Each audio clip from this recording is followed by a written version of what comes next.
Good afternoon and welcome to the City of Helena budget session. This meeting is called to order. Welcome and thank you for participating in the City of Helena City Commission meeting. We are pleased to be able to provide this alternative meeting format in the city's effort to broaden public participation. Please be patient as we may experience technical difficulties during the meeting. We welcome your public commentary. Please read the following tips and guidelines for the app usage and your participation. Thank you. Madam Hollow-Schalk, I'll turn the floor over to you. Thank you, Mayor. Good evening, Commission and Mayor, and team members who are here tonight to complete our third working session on the budget. Just a quick couple of clarifications, and then I want to share my screen with you all. First, this is the first time I'm going through this process with you all, so I appreciate your patience. I understand there is confusion, and I want to make sure that about how these play out next. So I want to recap what the next conversation looks like before we start tonight. I understand tonight we have at our feet a couple of presentations by Public Works and by Community Development. These are in response to the requests that happened at our last meeting. I also want to make sure and share to you all a revised summary table of the total changes that we were discussing and the ideas that I brought to you all and recommendation on how to structurally balance. Again, the conversation was around the distinction that we've been having, the distinction between the legal definition in Montana of a balanced budget versus a structurally balanced budget. And I'll reiterate that tonight. Also, any questions that you offer up for us tonight will result in a newly revised draft document, which we are intending to post for the May 26th, which is next Wednesday, the May 26th next working session. There are still portions of the document that are missing related to content. Those are mainly the glossary, table of contents, also the letter from the commission to the community, as well as a community profile of on Helena. Also, revisions will include that definition of structural balance and the legal balance if you are okay with the approach that was proposed last time. And again, I'll go over that in a second, but before we get started, I just wanted to take a moment to say thank you for your support in this new process and in looking at this from a holistic point of view of building a work plan and then implementing a work plan, implementing a budget that supports a work plan, which ultimately support your strategic outcomes as agreed upon. So during our last conversation, I shared the idea of reducing the cost of living from as suggested based on the methodology that was provided by our finance director to 1.1% cost of living adjustment, and that I hold off on not only that cost of living adjustment, but also the in-class current staff pay adjustments and also new positions that are being proposed until September. Doing so would then allow us to return with the adopted final budget. One I pointed out last time was that there is a distinction between budgeting and actuals, and the revision of our budget from budgeted to actuals results in a final budget. So while we will be meeting the expectations of law by having a preliminary budget, adopting a final budget means we actually incorporate those final actual dollars. So I shared a chart last time, what that gap looks like. Really, ultimately, my suggestion is that I hold off on these increases to existing staff, which are adjustments within them, those positions, the cost of living, as well as the new positions until we can receive and review the September property tax and mill levy receipts for fiscal year 21. So that's adopting a final budget. So that's the structural balance, and I'm going to share the screen here in a moment of the table which was sent to you in advance. So that's one option. Another option is to utilize excess reserves to cover and then true up again with actual revenue. As you know, we have position vacancies. There are other dollars that actually over time play out, but ultimately when we build a budget, you build it for every position filled and every activity being completed. So those are differences between budget and actual. Ultimately, our hope is that we get to clarify any questions that you might have within each of the departments about the asks. And then Monday, want to recommend to you also for our fourth and final working session. We'll see. You may need another one, so we'll find out Monday. But on Monday, that we have presentations from the municipal court, the fire department, and the police department. That should complete all of the presentations for all of the departments. Tonight, I know Commissioner Halliday had requested, and I apologize, Commissioner O'Loughlin, I had neglected to include in my notes to you from meeting this last Monday, that Commissioner Halliday had pointed out a request to go back over the IT budget that's in this allocation. And I know you were part of those conversations as well. So he was not able to attend. Another ask that I will bring to the May 26th meeting is the list of federal projects. The team has gone through all of the federal dollars, has put together a list of projects and identified not only how we could use our potential allocation as it comes through from the adopted new president's ARPA dollars, but also some of the additional funds that have come through to incentivize transportation and wastewater separately as well. So those will come next May 26th to that conversation, so you can have that full perspective. Those projects, like I shared on Monday, are really the in addition to space as opposed to the base space. So the base space is really where we're working from in this budget. Also want to point one more thing out about this budget.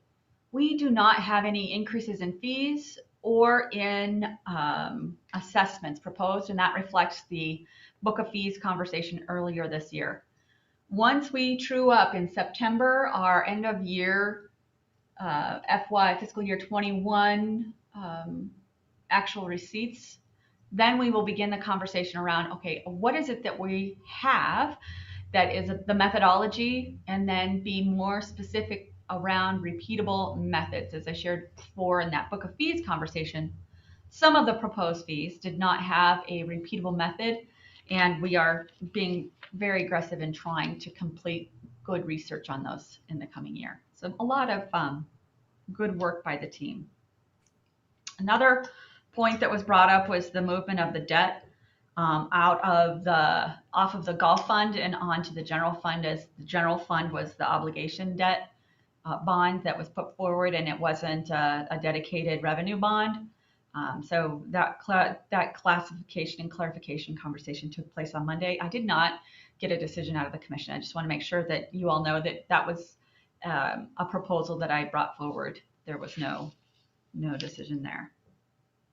And last, there's a staff summary sheet that is a part of your packet of the budget.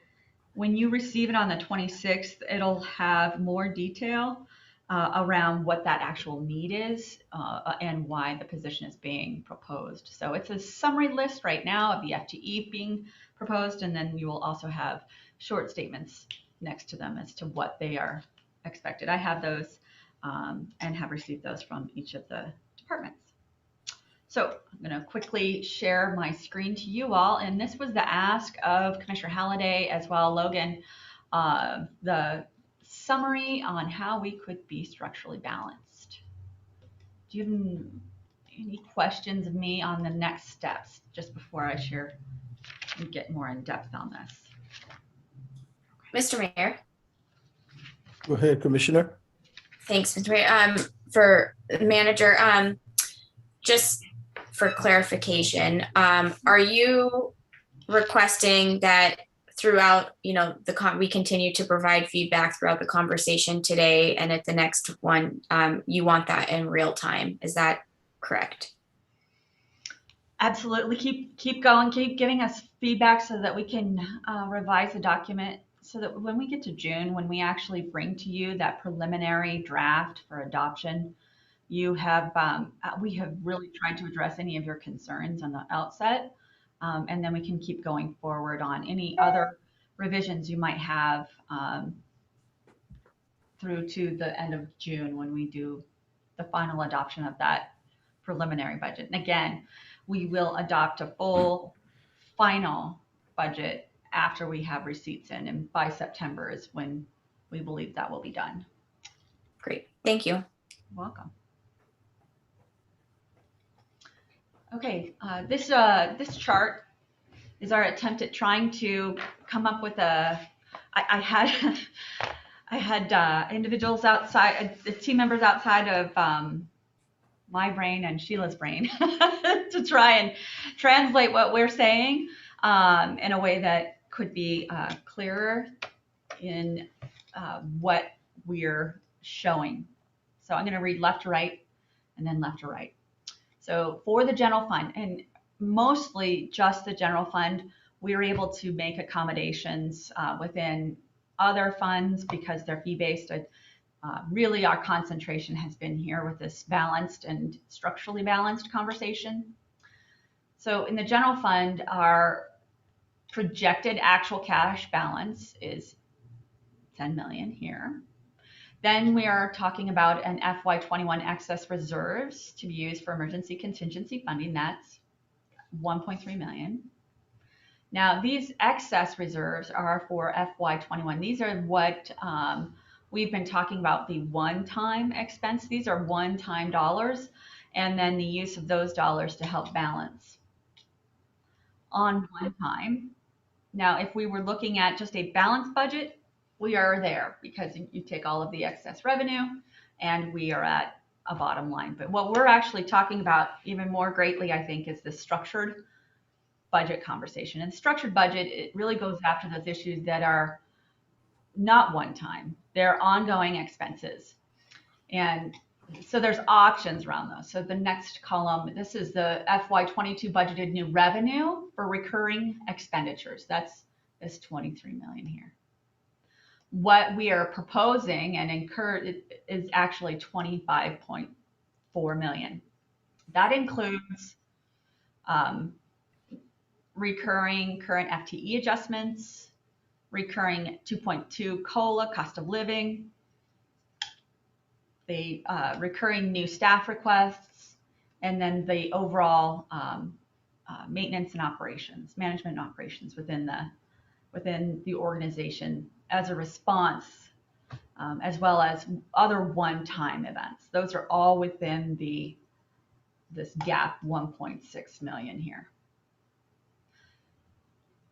Even further detailed below. These are the recurring FTE adjustments that we were talking about. These are FTEs currently in place that we've identified that need to be adjusted.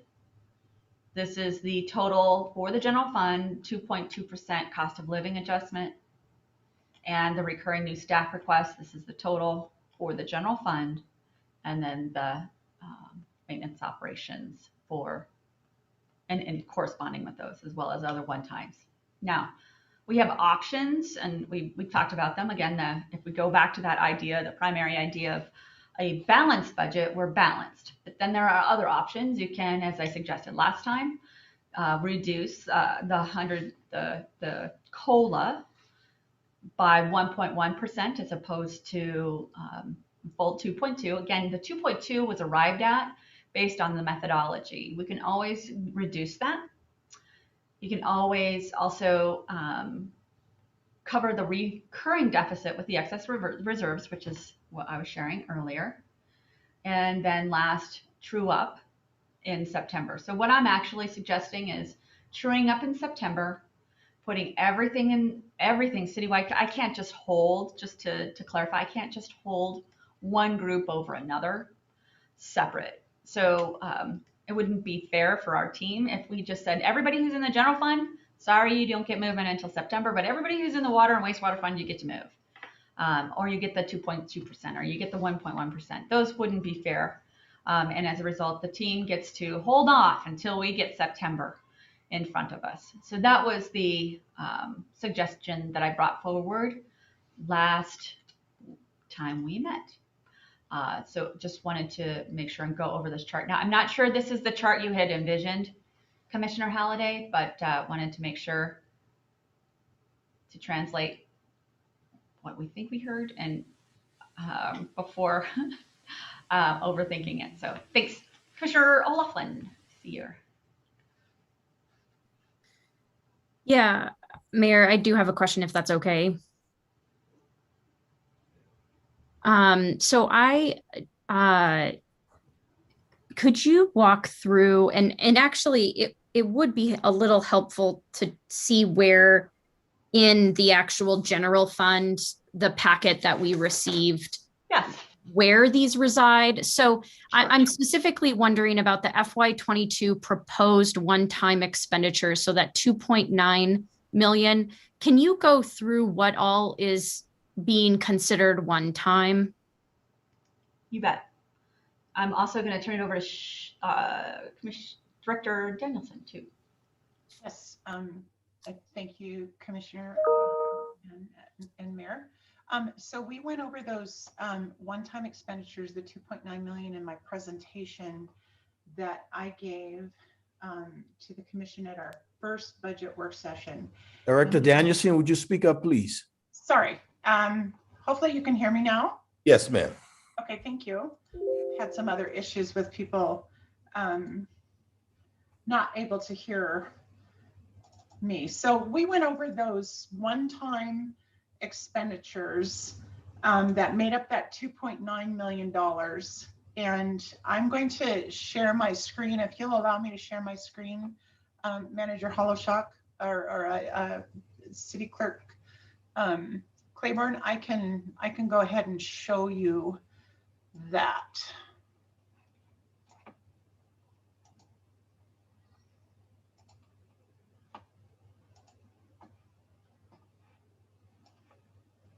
Okay, so let me try to. Can you see my screen okay? Yes, ma'am.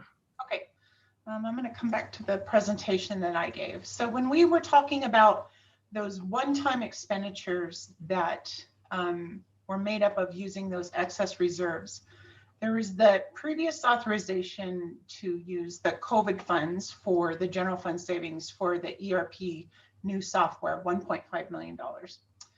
The transfer to the Civic Center is about 90,000 more than it was in the prior year. We're also proposing a transfer to cover debt service of $235,000 to the golf course fund. There were other software conversions in the city clerk and city attorney's office being proposed in about $61,800. New consulting services for new initiatives in the city manager's office that totaled up to about $165,000. Furniture and equipment for new staff being proposed, totaling about $82,000. Some consulting in HR, police, like a work study, continued HR services from CMS, parks for regional parks district consulting and community development consulting, one-time project cost of $140,000. I had proposed some additional training above and beyond what what's been asked in the past for government accounting classes for my staff. Some COVID general fund savings that was approved as a transfer over to the general capital fund for police radios for $125,000. And also an evidence impound yard asphalt installation. And in addition to those capital requests and parks that are in the general capital fund asks that totaled $505,000 that were kind of more above and beyond normal vehicle replacements. And that is how we got to that $1.6 million of not one-time costs using excess reserves from the general fund. Does that answer your question, Commissioner Laughlin? Yeah, it does. Although I'll just say, I don't know that we're on the same screen you might be on. We're on Right. general. Yep. Okay. Okay. There it is. Thank you. So I guess the one comment I would just make is that I'm confused how we are classifying.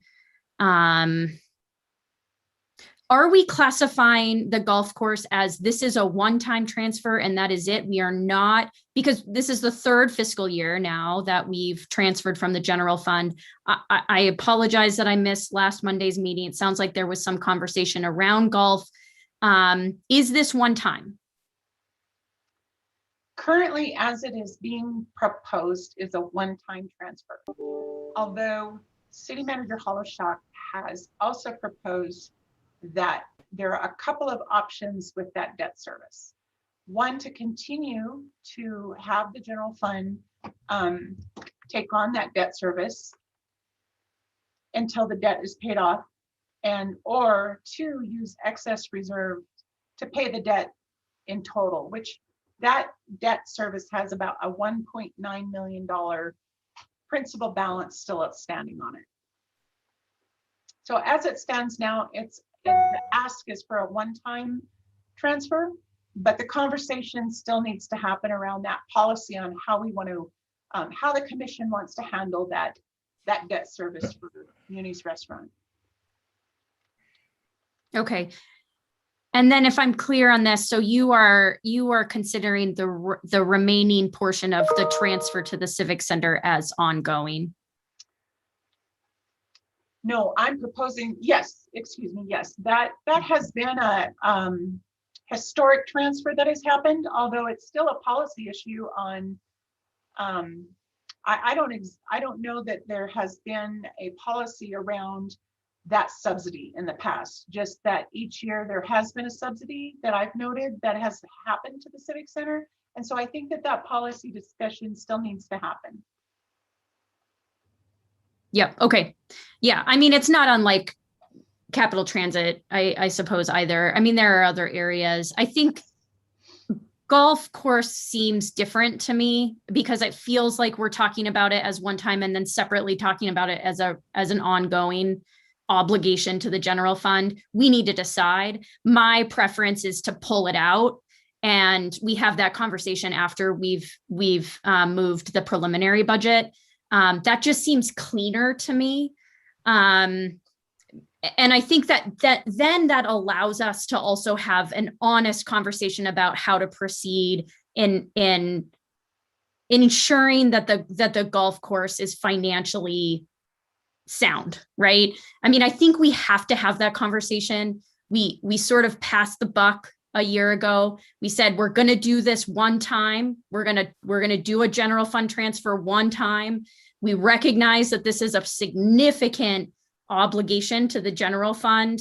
These are taxpayer dollars that we are now transferring to the golf fund. We're going to do it on a one-time basis. That then, a subsequent fiscal year transfer occurred without, I think, the commissions. I certainly was not aware that we made an additional general fund transfer until I got this budget. And this would be the third year. And so I think that's a substantive policy discussion that in my preference would be to not consider it one time if it's the third year we've done it, and instead pull it out and have the conversation after the preliminary budget. Thank you. And I just do want to make one clarification, Commissioner Laughlin, is that the $200,000 projected transfer to the golf fund that we have in the budget has not happened yet. That is going to be subject to the commission's approval. We put it in there as a needed transfer in order to make that fund solvent. However, that transfer has not happened as of this time. Okay, that's helpful clarification. Thank you. Thank you. Is it okay for me to quit sharing my screen? Yep, it's okay with us. Thank you. Great, thank you. Great questions, and I think I appreciate the pulling out the golf fund. I think that is exactly a really good way of doing that. I think also wanted to give back to the question around the IT budget. Do you have any further questions before I move on? Do you have any further questions on this? This kind of this line out of what we're really discussing in this 1.6 million, the options that we have available to us, to you as policy leaders, and then also because these are really policy conversations, how do you want to talk about our budget? It really is, I think, an interesting way of looking at these gaps and then actually truing up with actuals, as has been done in the past and hasn't in recent years. I did go back quite a number of years, and there was a tradition happens in every local government. I hadn't seen it until getting here in a long time, which is not truing up a final. So it's a practice that is a best practice. It is an expectation, and it certainly makes auditing better. Although I think commissioners and mayor, I think we have an update on the audit as well that might be good to share here too, Sheila, if you would. Yes, thank you, City Manager Holochuk. We did just get a preliminary draft audit opinion, both on our single audit and our financial audit. And I was very excited that there were no findings and that they felt that the financial statements are presented fairly. So we are wrapping up some final adjustments with them and getting that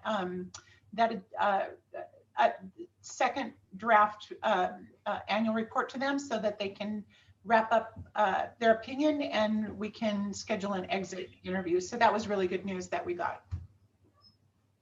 Thank you. And I really want to thank our city controller, Barbara Walsh, and accountant Sarah McConnell for all their efforts on that report as well. It was very complicated and they've worked very diligently to try to get us to this point. So thank you. Please extend our sincere gratitude to them. Yeoman's work they did. Excellent. Okay. So Mr. Mayor, I have a question. Yes. Go ahead, Commissioner. The sheet we're looking at here. So on the contingent expenditures pending actual versus projected revenue piece, those are all included in our current draft budget, and they seem to be the biggest, for me, hurdle for getting to a structurally sound budget, because they're the things that we're going to be looking at year over year over year into the future, rather than spend downs of one-time cash. And two things. One, I really would like to see sort of a specific breakdown of those. And if I've missed it, I apologize. Because those are the pieces that we really need to have the specific policy discussions about. We can still talk about the one-times, but these are the ones that are going to have to be lived with when you're talking about expenditures over revenue into the future. And the reason that, these specifically talking about backing out parts of the budget and then rebuilding back in once we have a preliminary in place is, right now, the way we're looking at this is all or partial or potentially nothing. And there are myriad pieces here. There's myriad FTEs proposed.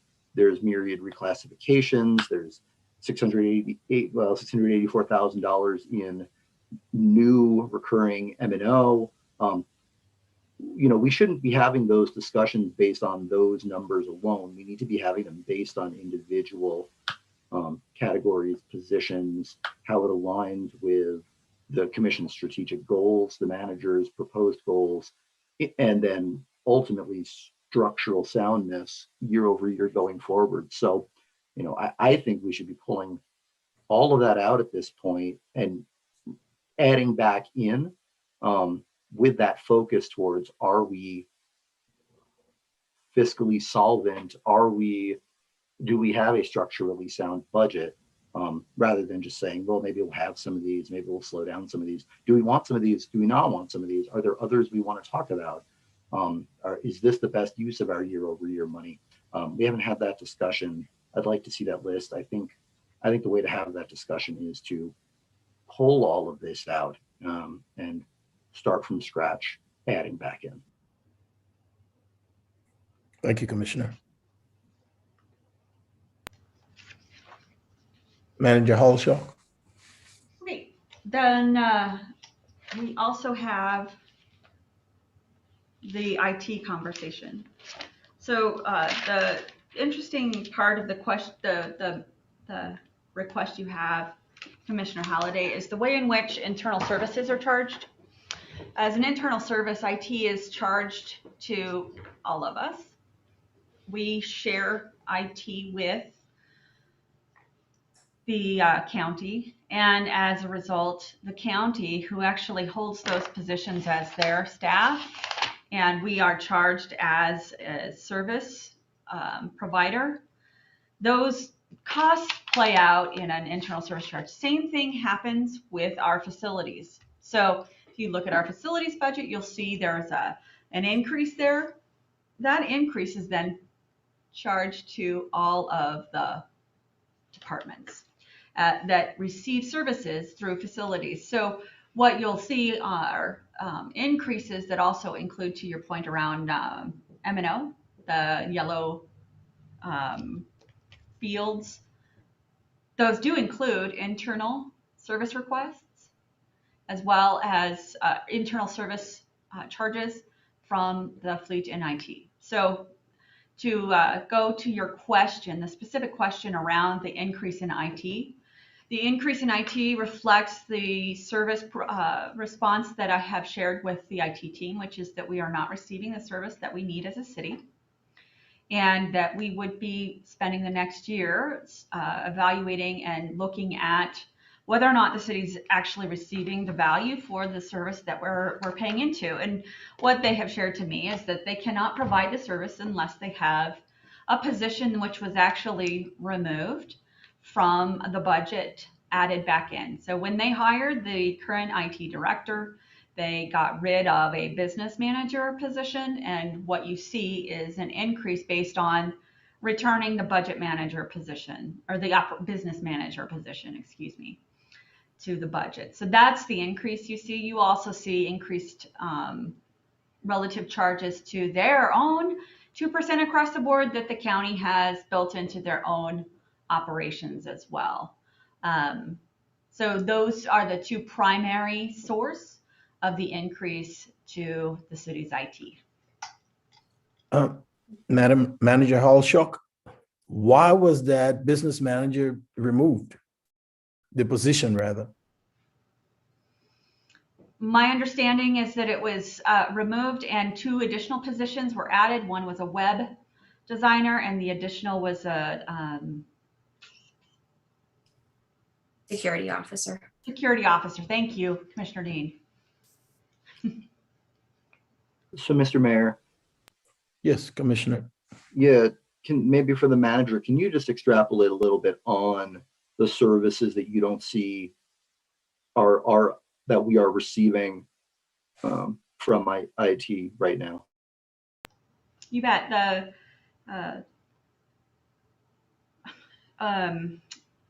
Couple things. They are doing a really good job of trying to respond to my inquiries on workload. First, I want to point out to the conversation, this conversation about service level isn't about the people. I know we have team members on, and it's not around the people. It's actually around the work that's being done, just to make sure. But the work that's being done, I don't believe is to the benefit of the city. In many places, I see the largest volume of the work that's being done burdened onto the county side. And I've asked, and they've done a great job of doing this for me, asked them to break out the types of projects. Previously, the reports that we've received are based on a total count of work as opposed to type of work. So project work, I've asked for them to define small, medium, and large projects. And then I've also defined, and then I'm also asking them to provide to me what that actually looks like. So it becomes dually difficult to work. And Roger's been a really great partner, just to clarify. He's also very interested in understanding what it's like for us, but moving into this role, there is an MOU, an interagency agreement between the city and the county that really hasn't been followed for a number of years. And as a result of that, the method of management is a little different than we should have within a director team for us. The accountability is different. The details on what's been shared to us is different. And again, it's not about the people. It's been this way for a long time. And it's, I believe, just translated over time into something that now we cannot actually get our hands around. So my ask is to, sorry. No, I just wanted to say, so why don't we just follow what we said we would do? Why aren't we following the agreement? Well, I'm the person who asked them to do that, and we're getting there. That's exactly where we're starting from. The unfortunate thing is that, the structure it's really interesting. Mayor, it's really hard to hold someone accountable in a personnel system they're not accountable in. Right. That's how it plays out for us. So it's a service provider, and it makes it difficult. The people work hard at trying to come at the services we need. It just doesn't play out in the volume of work they can actually do for us. And frankly, the agreement that was made was so long ago, we really haven't assessed where we're going. I'll tell you, anytime we add something new, our staff have to do it. The app is managed by our transportation team. Be Heard is managed by our public information team. Any added service is added to our team as a result of our team having to step in to manage it. So that doesn't lend itself to a functioning IT system where what I would believe supports the entirety of our operation. Definitely providing base operation. We have our computers on. They are managing the security. Our website is up. The systems we have in place are up. That does not mean we're doing anything proactive for the city. So there's a long answer. Yeah, so I understood that. So project work, we're looking for a greater breakdown. It sounds like new services that we choose to add are disproportionately maybe falling on city departments. Are there other things that we are looking at that we don't know that we're getting our dollars worth, other deficiencies? Yeah, the strategic outcome of where we're going and what the IT team could be doing to support that longer view of what the city needs. They are burdened with having to address both sides. And the county and the city have two different places we're coming from on our technology side.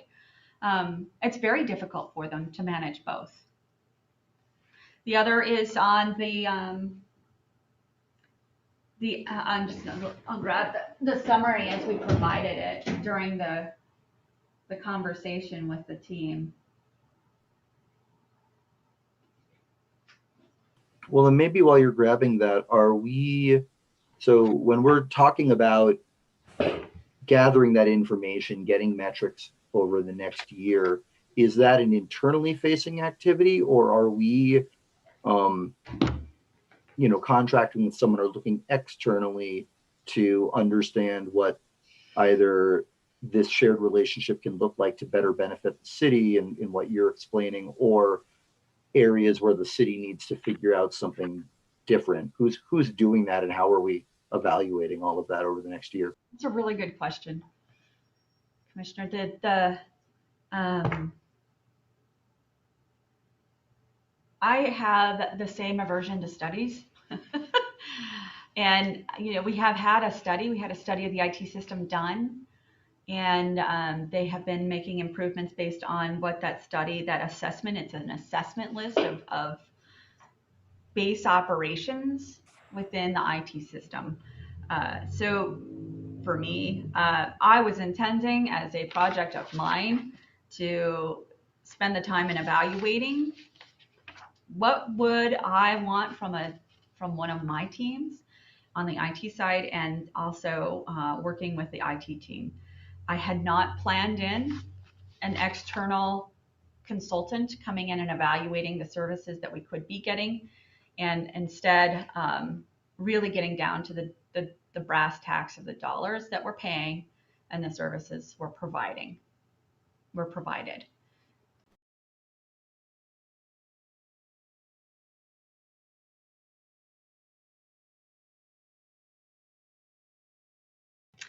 So some of the key areas, just to get back to the point of what we've been evaluating, what I've been evaluating is customer service, finances, management of the interactions across the teams and across the departments, service level analysis, including those tasks and the service levels within each of those tasks, our staffing, the use of those staff, and then last, whether or not we're actually looking into the future of what Helena needs.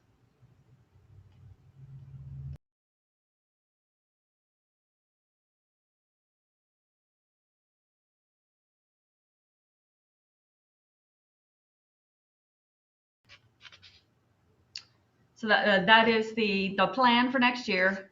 I do want to investigate a further conversation by way of where we could be going as a city with the IT team and with the county. The county understands the position that we're in and understands my position of us not getting more than just base service. And is that really, for the extremely large, what I believe large amount of dollars, enough for Helena? Madam Halshaw, are we getting our money's worth? I don't have enough information to say that either way, but I would tell you that I know that we are paying more and more each year, and we're not getting more and more service. We're maintaining our base services. I think with everything that you're being offered within our operating budgets, you're getting more service. So when we're talking about staff within each of the positions, and we'll definitely be providing each of those positions and that more detailed analysis of what their purpose is. Those are intended to support the strategies, and they're intended to support that longer term view. When Director Danielson asks for an IT improvement, she's the one asking for it. She's the one who's completing the RFP. She's the one having to find the consultant, not our IT team. That is not what I would expect from our IT team. I would expect our IT team to run the RFP, identify the method of integration. We have to do that. That's why the project, as we've suggested, be funded out of the CARES savings, the general fund savings from this year. That's why it's delayed. It's because Sheila has to do it. We don't have someone in IT who's going to go out and fix it. And as a matter of fact, we didn't get that reach from them. So I would just say that it's really, they are trying their best and they're doing their best as a team. I think it's really difficult for them to balance two organizations with two different priorities and try to move forward at the same time. So this was my compromise with the, this was my compromise. Do I think in the bottom line, are we getting our money's worth? No, I believe that's not what we use our money. We're pretty frugal, I have to say, in how we look at our operations. We try and to have our transportation team manage the app to improve services. We are constantly looking for improvements, and the continuation of improvements overall is really what I'm hoping the team will see as the expectation in the long run. And it's not just this is our newest improvement and we're done. We're constantly improving. We don't just. So Madam Holshaw, what are the disadvantages in going on our own? Oh, right now, if we were to just cut loose right now, well, we would have a loss of exit strategy. I really don't. Well, I didn't mean right now, just, Sure. we can slowly move on, but I mean, Yeah. what would be the disadvantages? At this point, I'm not sure. Okay. I'm at the place of I'm not sure why we wouldn't actually investigate this exit strategy more thoroughly, and I've communicated that as well to the IT team and to my counterpart. Okay. Thank you. So, Mr. Mayor, if I can. Please go ahead, Commissioner. So going back to the slide that's still on our sheet, maybe I'll ask my question another way.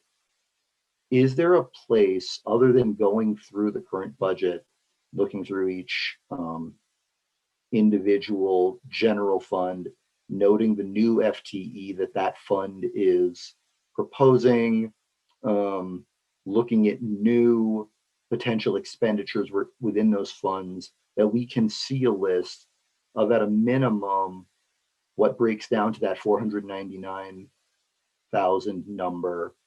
And is there a place similarly with the $684,000 number that is just a simple cheat sheet that the commission or anyone sort of following along at home could see, because that's $1.1+ million, right? And I've just, those are policy items to talk about. And so where do we see those? So, sorry, go ahead, Sheila. Excuse me, this is Sheila Danielson, Finance Director. Yes, I did formulate a list of that staff that make up that new staffing requests and where they were at, and sent that to Manager Holoshock, and she may bring that up at this point. I also want to just reiterate what Manager Holoshock indicated about this budget does not propose any new fee increases, charges for service increases, and cost recovery increases from the prior year. It has been the history's practice to base their general fund cost recovery allocations on projected budget expenditures. I did not do that intentionally for this budget because I have questions on not necessarily the dollar amount that's being allocated from the general fund, but how that's being allocated to the other funds. And there are other funds that I believe that may be getting more than their share of allocated costs. So our cost recovery at this point is based on fiscal 20 actuals. If I had based it on our projections, we wouldn't even be having this conversation. So I just wanted to clarify that as well. Can I ask actually a quick question on that? Go ahead, Commissioner. So when you say the yellow contingent cost recovery allocation, is that because up at the top it's described as a contingent expenditure? Is that an expenditure, or is that revenue coming into the general fund from cost recovery? Thank you, Commissioner Laughlin. It is both revenue coming into the general fund and it's an expenditure going out to other funds. Okay, so it's the allocation of, say, the city manager's office across all, but it's also the city engineer's time for community development or whatever. Correct. Okay, got it. So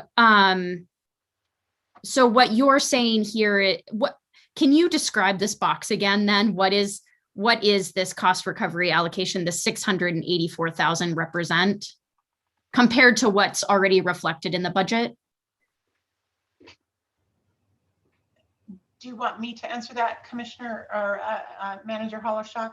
Or either one of us. Well, I'm sorry if I missed that. I think I might have missed it in that clarity. What we have not done with the budget, and I think we shared this when we sat down with you, Commissioner O'Loughlin, was that we are not sure that this cost recovery model that we have in place here for these positions that are actually citywide positions is actually accurate. So the hard part and of all of the work we're finding is that the methodology is either not repeatable or needs further study. So we're doing our best to try and offer options so that we can spend next year really going after these things. But if we were to go after a greater revision to all of those, this 684,000 would hit all of the other fees-based and rate-based funds and reduce this overage by 684,000. Is that accurately stated, Sheila? Did I make it as clear as? Yes, thank you, Manager Hollershop. Also, I mean, I will indicate that I have prepared a list that indicates costs that have increased. I did go through line item by line item in this budget and review increases over prior year asks that are buried in those maintenance and operating costs. An example is primary election costs. They weren't budgeted last year, but they're budgeted at almost $64,000 in fiscal 22 because we anticipate having that particular cost for a primary election if it needs to happen in fiscal 22. That it could be seen as two things. It could be seen as a recurring maintenance cost because we've had to do it in the past, but we haven't had to budget in the past for a couple of years, but we're budgeting for it in the next fiscal year. A couple other, examples are new technology replacements. We could certainly stay with current technology and, manually do things and make those patches, but there have been some requests for new technology upgrades that I would not consider them one-time costs because they do have ongoing maintenance fees associated with them. Example, I have also seen an increase in training and travel costs across the board. So those are ongoing maintenance costs, but they're increases from prior years. So I do have that list and I can formulate that for the commission and send that out. Yeah, that would be super helpful. I guess I'll just kind of take a step back and just say, I really think our goal should be structural balance with the preliminary budget.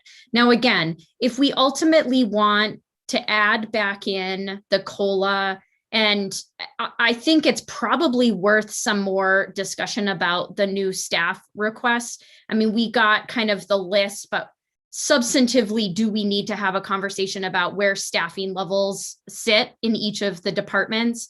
I'd be comfortable with considering adding those back in before we pass the final budget. I mean, we definitely have done in the past where we have approved the COLA contingent upon, truing up actual revenue that comes in, in August or September. I know from like a procedural standpoint, that's often been helpful for us to include in the final budget rather than go back after we've enacted the budget and amend it. I just think if we could start with a preliminary budget that is structurally balanced, it's still not going to necessarily show that revenue. It's going to probably show that expenditures exceed revenue, but I think that there's a justification for the one-time only expenditures. But I would say if we could strive for structural balance, I think this is a good approach to back these items in kind of the green, and then if the adjustment can be made to factor in the yellow into the preliminary budget. I mean, I guess that's a question. Can that be done?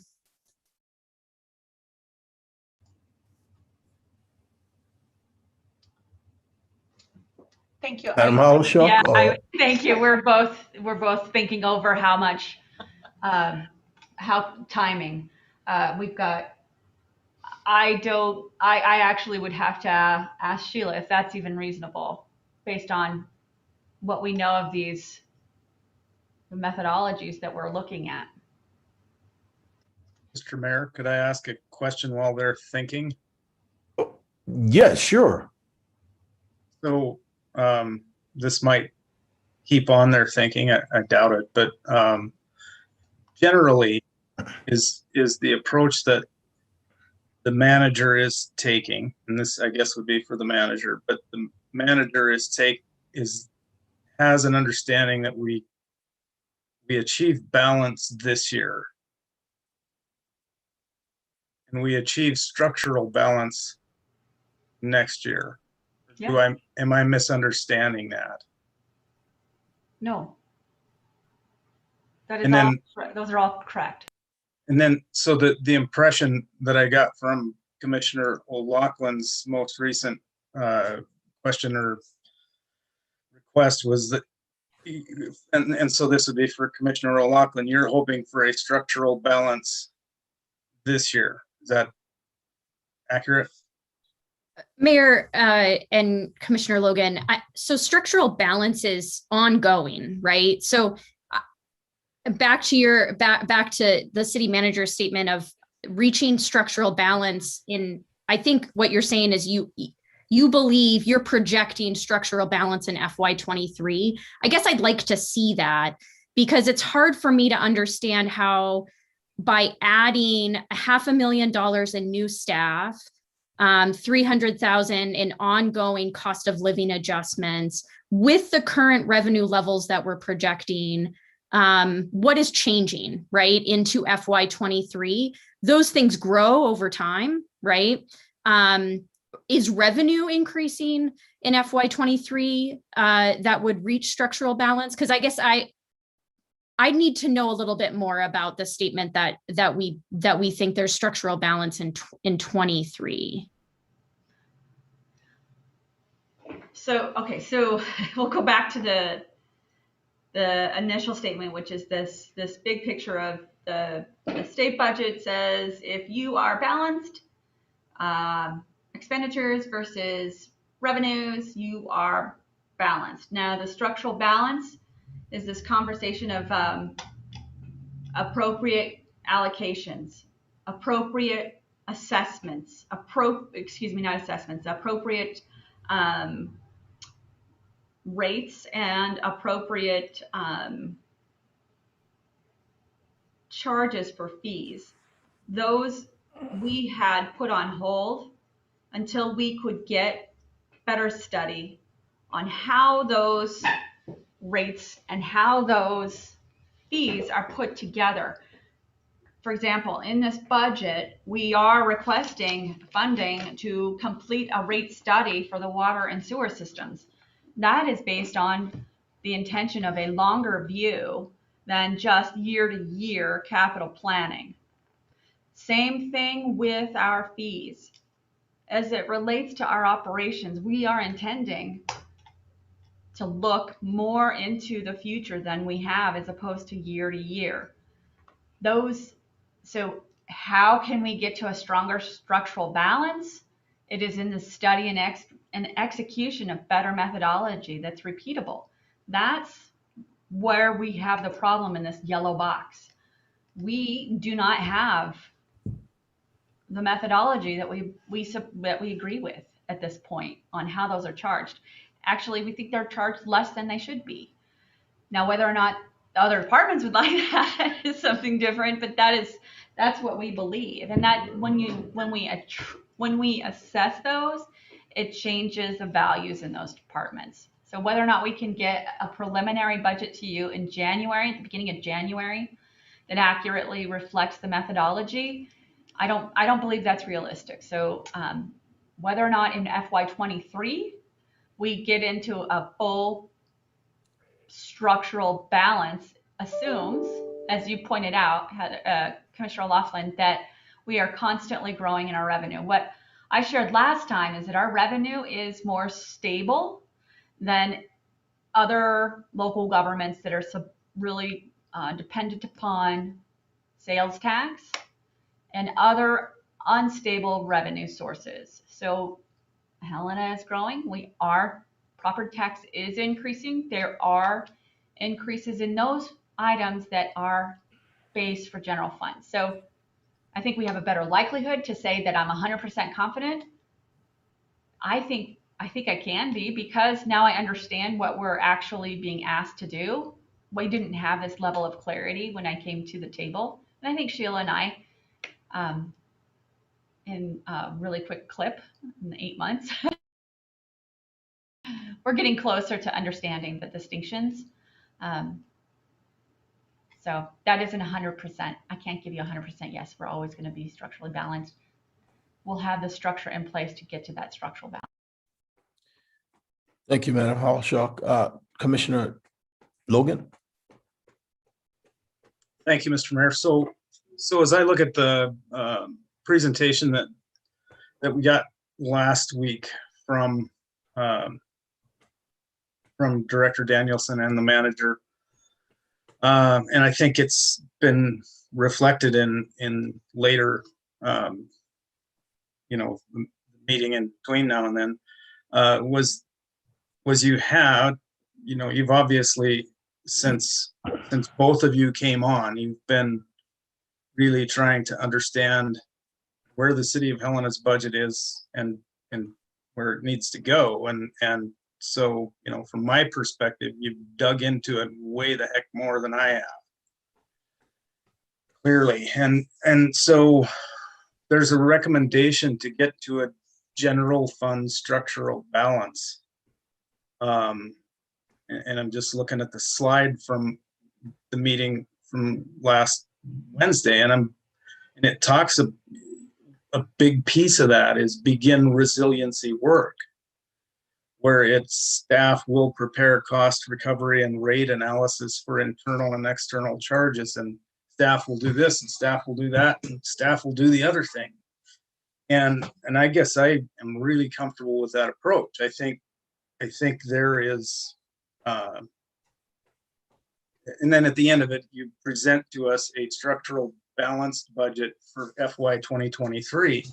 I agree with the manager. I think it's going to take a lot of work, and staff's going to be busy addressing all of these areas to come to a structurally balanced budget, and I'm comfortable with that. And I guess I just want to, rather than us, the commission, trying to sort of do that, I'd almost feel like we'd be undoing the work that staff has done up to this point, and then potentially could be doing in the upcoming years. So I'm really comfortable with the approach that the manager and the staff have proposed.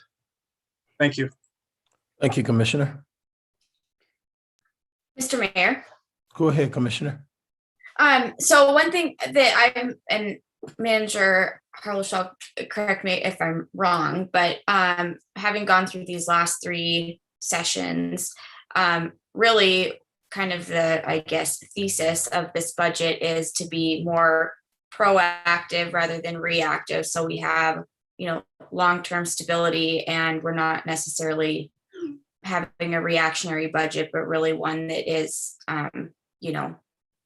multi-year in being built. Is that an accurate statement? Yes, I believe. Yeah, yes, it's a good summation of. It's a level of effort that we were committed to putting in to setting a really good standard on budget management based on general government practices, and then going to the next phase of making it a strong budget will come in the next several years, but we're going to start out as fast as we can and getting this righted. Okay, thank you. Yeah, and that's I'm comfortable with that direction, and I think I like that Commissioner Logan mentioned that resiliency piece again. That's really spoke to me when you first presented, but I do think that long-term stability is obviously important.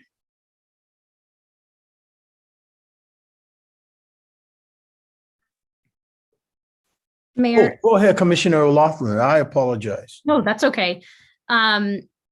So I definitely understand the need to review the cost recovery allocation methodology and sort of get a sense of whether or not there are things that need to be updated. I also recognize that that the commission may want to consider adjustments to assessments, increasing assessments, right, on Helena City taxpayers. I think that's what you're saying is gonna be necessary.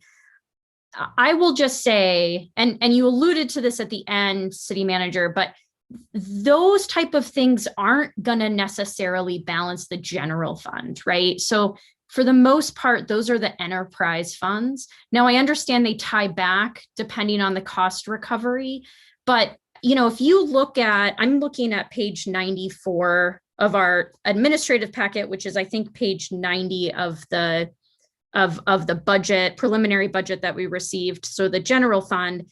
And I mean, if you look at our total revenues for the last several years, I mean, they're fairly steady, right? They're not dipping. I think we did fairly well projected for FY21, but it's not, this isn't it.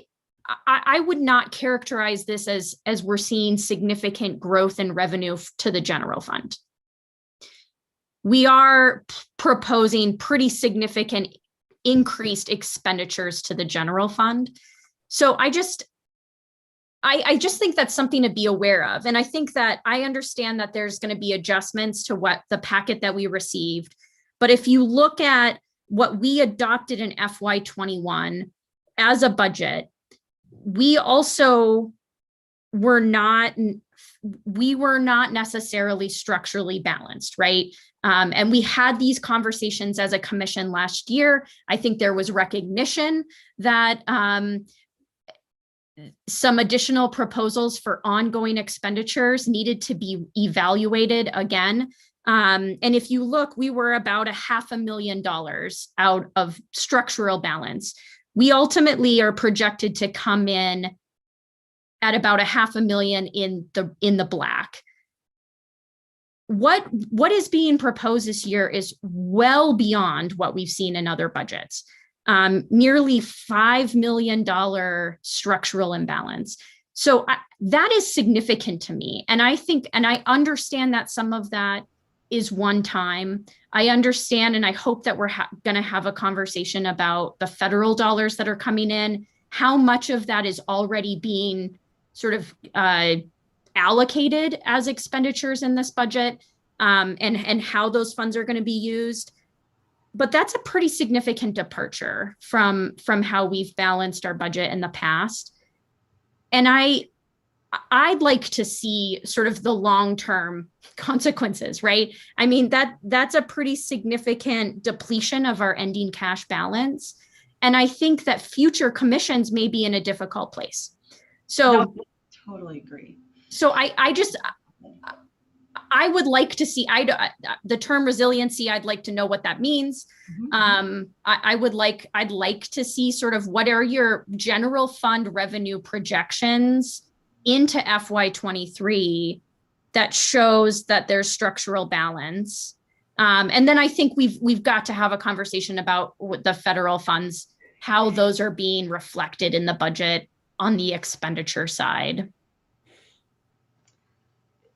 Great questions. Commissioner O'Loughlin, we are proposing the first reserve policy that has that is going to be set for the city. The reserve policy and the setting of that policy has a significant impact on this conversation. I feel like, though, what has been missing, Commissioner O'Loughlin, is the conversations and the presentations that you have not heard leading up to tonight.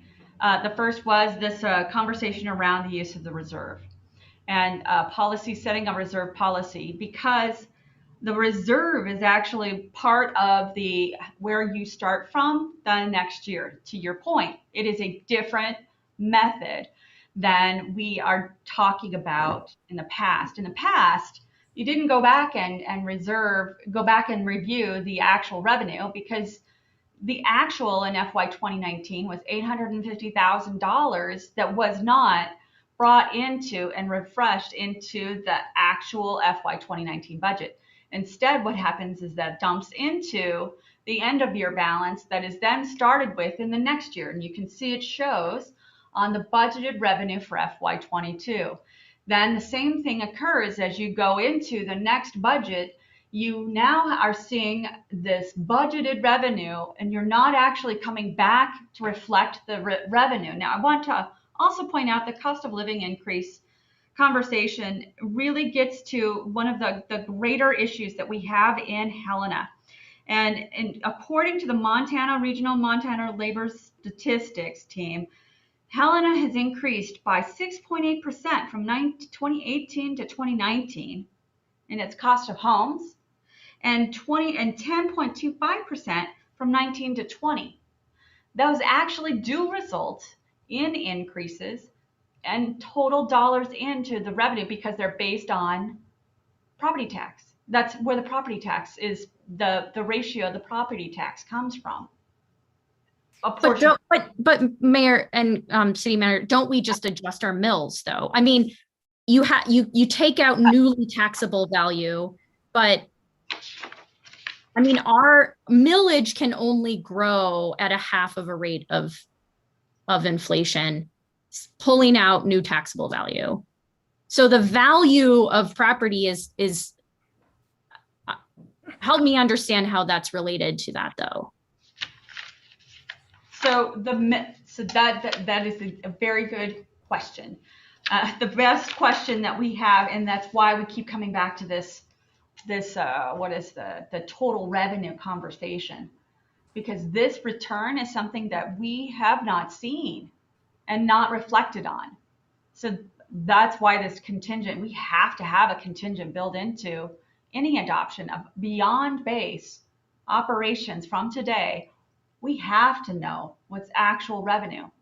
To your point, what is the distinction between our property value increase and the actual amount of mills returned to us? That is a question that I'm hoping to get a better feel on this year. And I know that we have serious questions around the assessments and how those are returned to us as well. Those are both portions of this conversation that we've really struggled to get our hands on as well. Finance Director Danielson, I'm not sure if you want to offer up any more on the mills conversation and how that plays out on the property values, as well as any of the other values of the dollars that return to the city. Thank you, Manager. I will say that, I have delved into a lot of the assessments and the revenue calculations for the city. And that is one of the reasons that I chose to change the cost allocation recovery for fiscal 22, because I wasn't comfortable with how some of those calculations were being parceled out to the other funds. I've looked at, normally when you do something like that, you can have a method and a methodology, and it's been used for years. And I've talked to the previous finance director and about some of that, and his response is, it's a good methodology. It just hadn't been updated in a long time because he had lack of staff, lack of time to really delve into these assessment issues. When I looked into, for example, the street lighting assessments and how that calculation was happened, the math wasn't working, and so I had to ask questions about, why the method was used the way it was. And same with the property tax calculations. It's a work in progress right now, and I don't discount the work that any finance director has done for the city. I know that they had their methodologies. A lot of that was not written down, and I'm just trying to wrap my head around it and understand it so that I can propose something that makes sense to not only me, but to the manager and to the commission.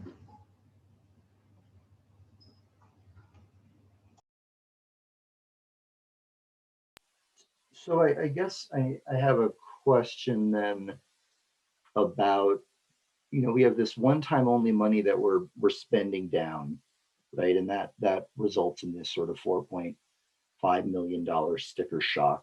But then we have this 1.6 million number, the red number on our sheet that was sent out prior to this meeting that was just up on the screen.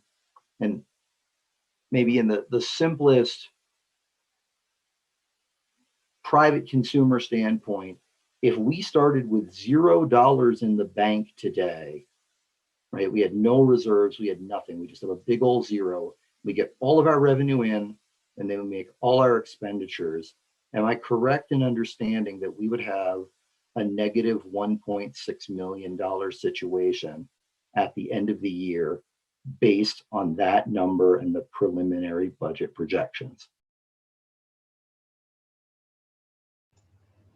No, I don't believe so, because you start with your number, but you don't stop earning money.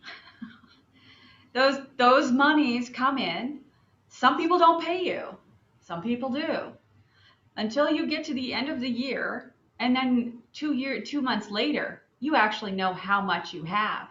What I'm saying to you is that 2 months after is when you actually know how much you really get to spend. So yes, you start with your beginning balance, you spend it down, then you come to the end. Oh, these are new funds. That's where we're talking about. These are the cash value coming in at the end of the year. These are revenues beyond budget that we need to either move to the fiscal year in which it is actually brought in, or turn it into that new number that next year. That new number next year, that's a decision point. That's not been the practice as a general practice. So I understand all of that, and actually it has been a practice, but normally we just saw that number at the beginning of budget time, usually reflected in a projected. The numbers came in, somebody changed the budget, but the commission never talked about it. But it happened the whole time that I was on the commission. There would be new numbers at the end. Oh, this is what I'm going back to, though. I appreciate that there's a mystery number in essence. At the end of the year, it looks like it's anywhere between $300,000 and $600,000 each year that we normally see in new growth. But I just want to understand, going back to the previous slide, and I don't know if we want to put it back up or if we've taken it down for good tonight, but what I see on that slide is something that says we're getting approximately 23.5, I believe that number was in 23.7, and we're going to have 25.3 out. Am I yep, right? And am I understanding correctly that based on what we are projecting today, right, we have a net in the red of 1.636 million projected? I understand that there is other money out there. I get that. We've talked about it ad nauseum, but we put a budget in place for a reason, right? And we have historically budgeted conservatively in Helena, and probably to our betterment in certain cases and our detriment in other cases. But based on these revenue projections, we'd be showing a loss of, if everything held steady, no new money, the city would owe 1.6 approximately million dollars in obligations at the end of fiscal 22, according to these numbers. Am I understanding that wrong? And even if we give credit for, let's say, $600,000 in growth, we'd still be showing a projected $1 million deficit at the end of FY22. Is that correct? It depends on the point of view you employ. Is it balanced or structurally balanced? Balanced? No. Structurally balanced? Yes. Now, structurally balanced assumes that all of the allocations, all of the rates, and all of the staff are all in place. So you assume 100% of expense and 100% of revenue. I don't know if you want to add more to that. I mean, so and I just want to be clear then, we may be projecting a 1.6, but we're just assuming that because of other assumptions that we're not building into the budget, it will get better. Absolutely. Is that my understanding? Okay, but. And this is Sheila, I will add to that. I mean, as Rachel noted, is that we're projecting this budget to have 0 vacancies. We are budgeting staff at 100% filled, and we know that we have not built in any kind of vacancy rate. We can do that, and that would definitely help that number, because historically, the city has vacancies that account for that, to build into that. But this budget is projected at 100% staffing, 100% expenditure rate, and typically that is not the case.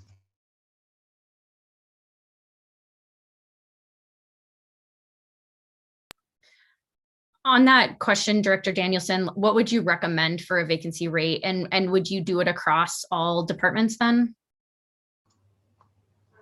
I'd have to do a little bit further analysis, but one of the primary departments that I see that has ongoing vacancies is the police department, and you know, their benefits and their staff. I mean, when you look at that, you're looking at, I like to think of staff as $100,000. One person is $100,000. It's a nice round number, and the police typically have several vacancies a year that can range, you know, anywhere between, you know, 5 to more. That's $500,000 in vacancies right there, for police. That does not. I have a, you know, we have vacancies in general admin as well. I can't right now. I can't fill a payroll specialist. I have not had any qualified candidates. I can't find a procurement officer. We have vacancies that are continual in the parks department, parks maintenance department. That's part of the general fund.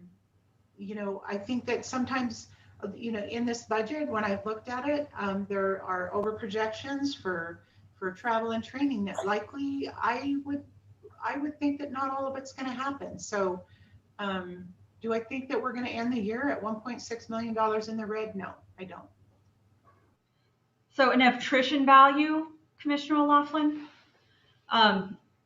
just to go back to pointing out a particular department, when you're talking about a general fund savings across, an attrition value assumes, having created an attrition value, it is not something that is one time. You can assess in 1 year, and certainly it's not something that you can base off of dollars and information, finance information that comes from hand entered information. We have this structure, this actual infrastructure problem, which goes back to our IT conversation. We have a structural problem about our inability to get out of our finance systems flat information so we can actually analyze it. We have to hand enter all of these things in order to get to true value. So again, coming back to, I would love to see an attrition value. That is the essence of good, resilient, long-term budgeting, where you're actually seeing beyond fiscal stability, which is what I've been talking about. I already shared to you all the resiliency conversation, which was a resilient community as one that can not only meet the expectations of stability that I've shared to all of you by way of policies, and also by way of attrition value and other structurally important pieces. Those pieces have to be in place. I don't mind, and absolutely we'll come back to giving you what a resilient budget would look like. A resilient, strong budget can weather a significant loss. Without a reserve policy, which is what we've actually put forward, you are not resilient in Helena. We are not resilient in Helena.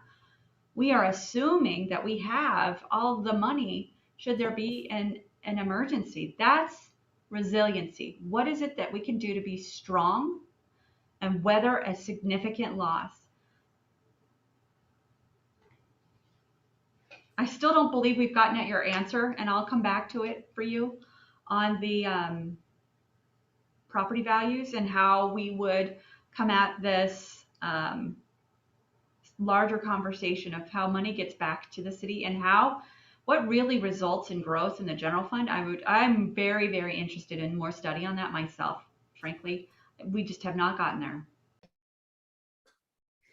Yeah, I'd be curious, the slide that you showed, was that just general fund, with the bar graphs? Yes. Okay. Yeah, I mean, it would be helpful, we get all these documents, right? In advance, hundreds of pages. And then during these presentations, we use entirely different documents and numbers. And it is really hard to go back, to tie back to the documents here. I mean, I'm, when I look at when I look at our general fund revenue, I'm just trying to get a sense of how those numbers on that slide tie back to this. Oh, so Sheila put those together today with our team. She can do that math with you. I think she already actually has this the spreadsheet probably in her background. So I'll stop sharing. You can share if you'd like. But they're all off of the page. They're all, there are the, so the staffing, you can see they're broken out. We can go through the actual chart themselves across in that summary sheet. So it's really kind of up to you, Sheila, how you'd like to communicate it, but they're all based off the data within this document. So we're trying to accommodate the asks in these presentations, not so much that further draw in to the line item as you're asking. So go for it, Sheila. I need some more clarity on what you want to look at. Sorry. She is wanting to know where these numbers came from. She is saying that she does not. So like this 25,376,569. If you were to go to page, I think it's 94 of 383, there's the summary sheet for the general fund. Yes.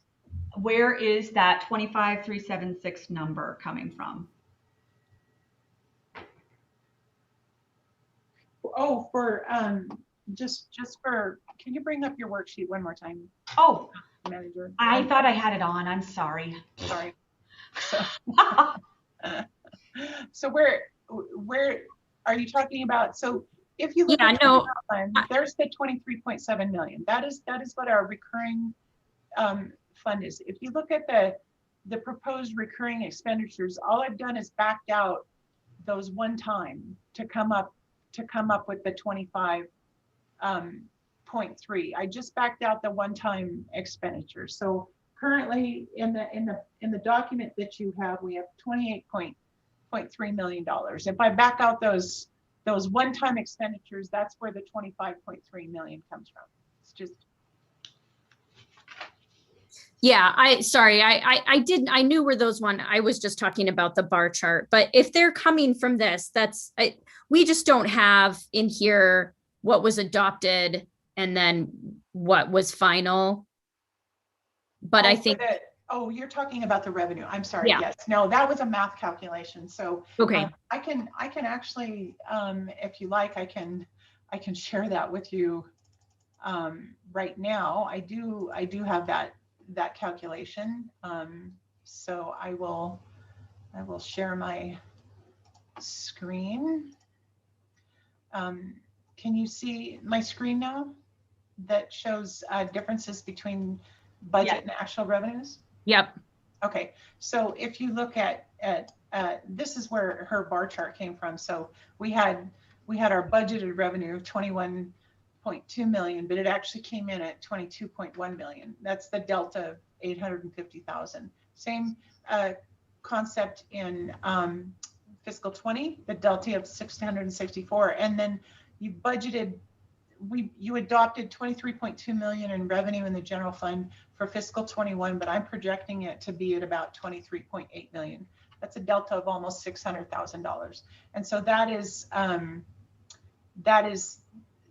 how that calculation, it was just, I pulled up old budget documents and compared it to what we had in actual, and that's how Manager Hollishaw came up with that bar chart graph. Okay. And maybe just a question on looking at that.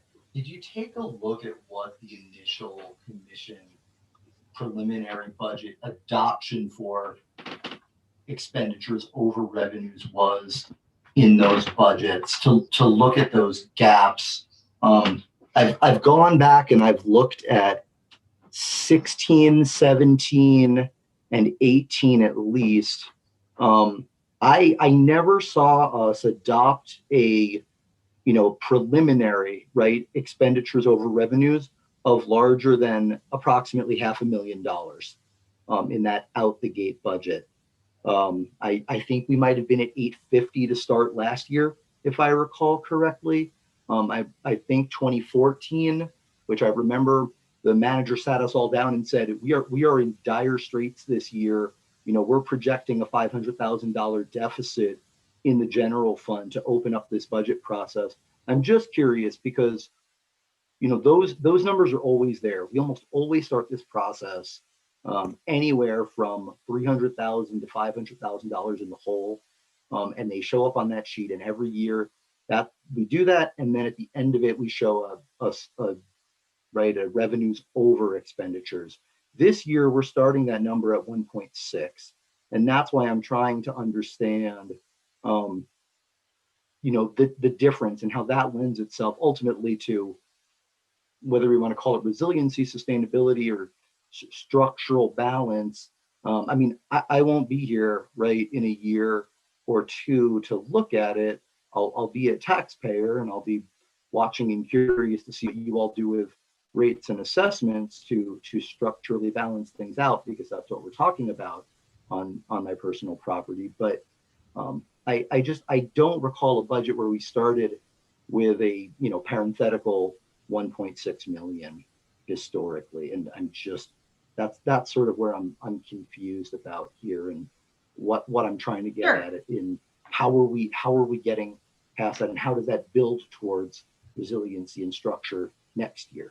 So budget, there's when I talked last week about managing a budget versus doing just the budget. So managing a budget is really what I'm asking, which is a distinction of just creating a budget. When you manage a budget, you're telling the story of the things that are needed in order to achieve that movement forward, as opposed to sharing what we need to do to put into writing how we can be budgeted and balanced.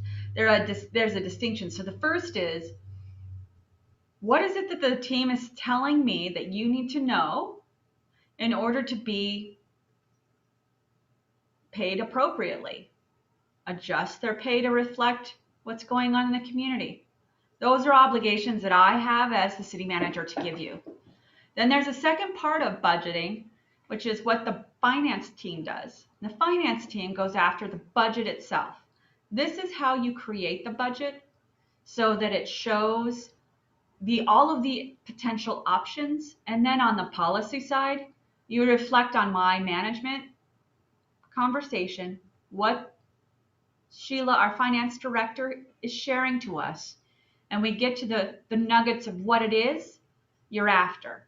So I think Commissioner O'Loughlin's point around pulling golf out that golf debt out is a really good example of management versus budgeting, because when you're managing that debt, you don't just apply an actual return every year, which is really what you're getting every year when you're only looking at it from a budgeting point of view. So that's the distinction. Now, Why is it that I'm sharing to you the 1.6 million? I didn't have to. I could have just said, hey, we are going to totally cut everything out and we are not moving forward. And we would be completely structurally balanced.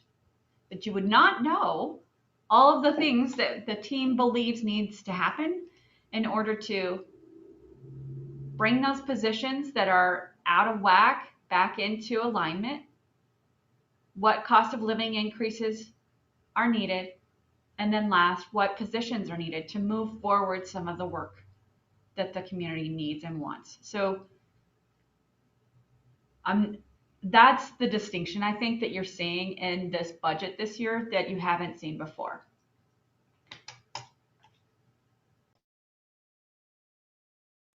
Do we know, or could we get for a future discussion, the average annual vacancy savings, right? Not full staffing, that we see in any given budget year? We don't have an accounting system that tracks positions in that way. Do we have, going back to Commissioner Lawson's questions, do we have assumptions over the next year? 80% filled? Nope. 85% filled? No. Okay. But we're budgeting in an anticipated savings of some amount, but we don't know what that amount will be.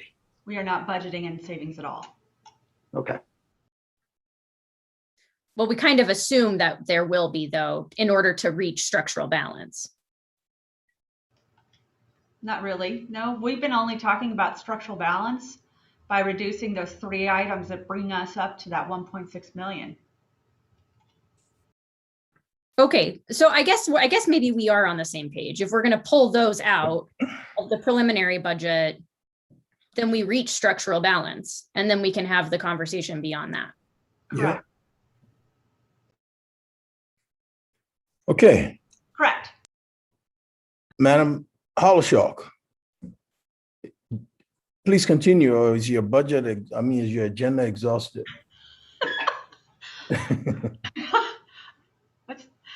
Your camera's off, man. Yes, I'm aware. I have a bad connection, but Okay. I wanted to make sure and let you know. Yeah, so the contingent, it's just kind of coming back to where we're starting. I would be bringing to you this 1.6 as a contingency if in fact we do receive the revenue projection and we do balance out, that we receive approval at from you at preliminary passage, and then at final approval we can, on contingent, adopt those recommendations brought forward. We do have 2 presentations tonight. We have Community Development and Public Works. Are there any other questions around what's been presented on the general fund side? Okay. I do believe that Ryan was our first up. Thank you very much. These are excellent questions for us and making sure that we get you what would be the best information we can. Director Leland, welcome. Thank you, Mayor, Commission. I'll try and I'll share my slides and hope to keep this very short and to the point. And I can expand and go through any more detail than you want. First off, that with Public Works, what we want to look at is having a secure, resilient, strong, and healthy infrastructure so we can look at opportunities not only within the city, but also possibly expanding out into the valley if that is something the commission would like, and looking to the future, is that something that is going to be needed. And then also that we want to look with our solid waste plan is to have an integral solid waste system that not only looks at the city in whole, but we also work out in the county, and how we can look at having recycling go up upwards of 40% diversion rates. And we're going to do that with a lot of master plans that we have to look at. We are very behind the curve on master plans. We don't really know what we have anymore. It's been 10 to 30 years on some of these plans that we need to update so we can know our assets and know where we're going to go. So I'll just get moving in real quick. Is stormwater utility maintenance. We're looking at all our collections and stormwater ponds that are out there. We are not requesting any major changes, no FTEs. And some of the capital projects that you are going to see are very limited because we have a lot of projects that we're going to carry over that I can talk about later into the project, that we have a lot out there that was budgeted the previous years and it either started or we are going to move forward on them. So these are just the capital projects that are put into the budget this year. We're looking at the capital area DNRC ponds, looking at a reroute around the museum that we are looking at right now to see if we do need to have it or if we can look at doing something else in that capital area to replace the main line that goes in the Capitol complex and by the museum, actually under part of it, but it is in fairly good shape. So we're looking at that. And then the Kmart pond improvements. These are the ponds that are behind the U-Haul, the old Kmart facility out there, store. And we're going to look at some improvements to be able to manage it better and have better water quality involved. Then moving forward, we have the water fund. In the water fund, we have the treatment and then utility maintenance. Treatment does everything that is collecting of the water, treating of the water, and the storage tanks. And utility maintenance is the distribution. So we are going to ask for one new FTE as a water operator. We are looking at transition and people retiring to be able to move forward. And also none of the operators really can take any vacation during the summer or get sick. Just at our current staffing level, we have a considerable amount of vacation and time on the books. So we're looking to rectify that. And then also the transition phasing. And then our projects is combined. We're going to do a rate study that Commissioner Harlow Schock and Director Danielson brought up. Is we're going to look at the rates for water and sewer. And then we're looking at the system development fees to see what it really costs to be able to connect and annex into the City of Helena. And then we're getting into our master plans. We have just completed the distribution and storage master plan for the water system, and it sets out a lot of good goals and where we need to go. And this is a facility plan. So we are going to look at the treatment and the collection for the overall system and what needs to be done. Do we need to do taste and odors? We do need to have some filters redone. Do we look at replacing the Missouri River plant? It's getting fairly old and outdated. The previous plan was done in 2005, so it is very, very outdated and need to be updated on that plan. Then we're looking at chemical feed plants. Is our overall system and pumps that are being used are getting to the design age and life, and so we need to upgrade it and move to more efficient pumps and systems that are out there. And then we have carbon feed. It's just getting very, very old out there. And with the pumps, is we're looking at a new operations and how to feed carbon to help with the taste and odors at the 10-mile treatment plant. Then with the utility maintenance, we're looking at pressure reducing valves in our system. Basically at the railroad line is the transition to our pressure zones, and we have a lot of pressure reducing valves. We have no way of measuring which pressure zones are actually doing what, how much water is going through each of them. So we are going to look at it, improving them, and actually having a step down system and be able to monitor them, but they are getting to the end of life too. Then we're looking at the Hale Malvern connection. This is another pressure zone, as we have a lot of water that is going into the Hale that's coming out of the Eureka well that is not being utilized. So we need to have a different connection, and it'll save us considerable amount of money. Then we have some shared service line. That's an annual project. We put $100,000. And so we can do the shared service that we've talked many times to the commission about, and then hydrant replacement, which is an annual project that is moved forward. And then the wastewater, again, treatment, and then utility maintenance. There's an FTE that we're looking for the pretreatment coordinator. We are working with EPA right now on pretreatment. We have not been able to hire a reliable pretreatment coordinator with a half-time position. And so we are able to hire a position, but it is an increase of a half FTE to be an environmental permit manager. So they'll look at all our permits throughout the city that has huge liabilities that currently is not getting the capacity or getting the respect that it deserves, I guess. Best way to put it is we need someone in the city to focus on our permits and be able to work with EPA and DEQ. So we are luckily to be able to hire that person, and the person is going to start in June. So that's just an increase to the pre-treatment and help satisfy DEQ and EPA. The projects, again, in the wastewater are the system and development fee and the rates. Then we are having another facility master plan. Again, we haven't had anything until 2007. We have a lot of upgrades that we're going to have to look at, and optimization when it comes to the new permit that is being reviewed right now with DEQ. So this is going to be a very critical part of our plan to be able to look at how to expand, what do we need to do, and how we can shore up our existing system to make it be where it needs to be. Then we have a SCADA system. I guess I misspelled that. To upgrade, that's our control system at the plant. So we need to do that. And then we have to have some generators to be able to operate the plant in a power outage.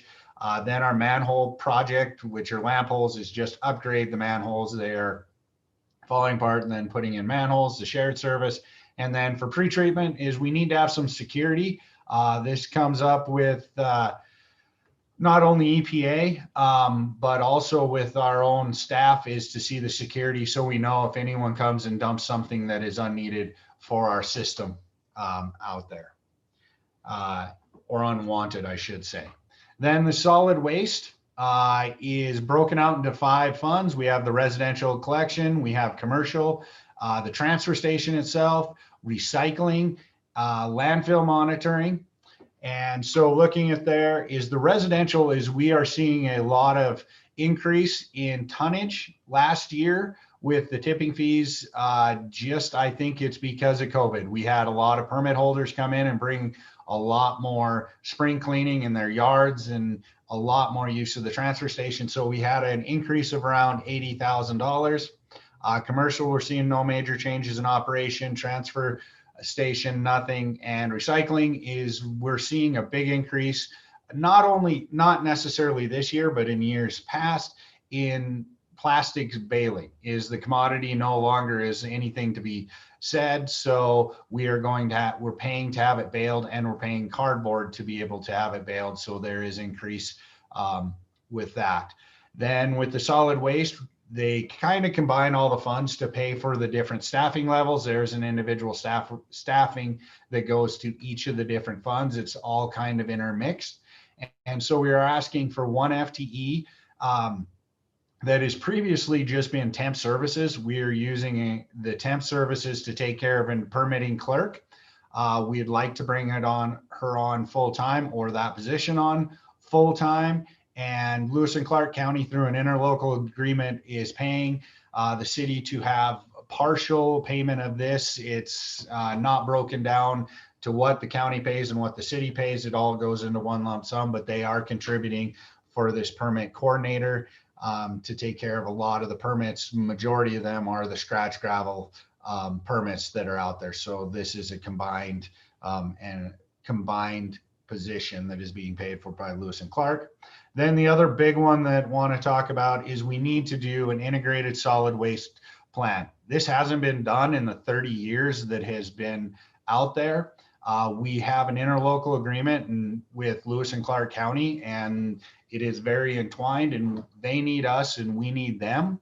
And this plan will look at what we need to do for the services for, say, recycling for the customers, for the commission. What do we want to do for the overall community? And this plan is going to look at it. What do we need to do? What are the costs? How can we be more efficient?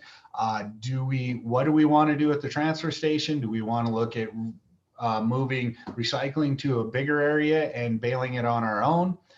This is going to answer everything and be able to get input from the public so we can really analyze where we need to go and what we need to do. Private is going to be involved. We're looking at a steering committee to guide this whole plan, similar to the transportation plan that's out there that worked very well. But that's going to be the biggest part of the solid waste plan, is to bring this master plan in to be able to look at the next 30 years and how we want it to go and what are the plans and goals to achieve everything. Then we have the warm storage building that has been funded for, or been budgeted for a few years. We designed it. We've spent about $124,000 on it, and we need some more money to be able to finish it. We did bid it, and it was a little more expensive than what we had budgeted. The transfer station entrance, same thing, is we need to do some turn lanes on Benton Avenue and have a better entrance for safety and security reasons for staff and for the traveling public on Benton. Waste oil is that this is just a great project because it uses waste oil that is provided to the transfer station. People bring it in, and then we use that to heat our buildings and save a lot of money and is environmentally friendly. Then pit floor resurfacing and a tractor trailer replacement. Those are the funds that we have right now. The next slides I have is carryover projects. There you can look at the budget book and you can see a difference of what is adopted and what is amended. The difference between what is adopted and amended are the carryover projects. These are all the projects that have been carry over either last year or the year before, and some are completed, some we have to continue to go on, such as Rodney Street, the west side. These are longer projects that need to go over several fiscal years, and I could go through any of these, but in the essence of time, I will just sort of open it up for any questions that anyone would like to have. Thank you, Director Leland. Comments or questions from the commission? Mr. Mayor, Go ahead, Commissioner Dean, I have a handful, so fair warning. please.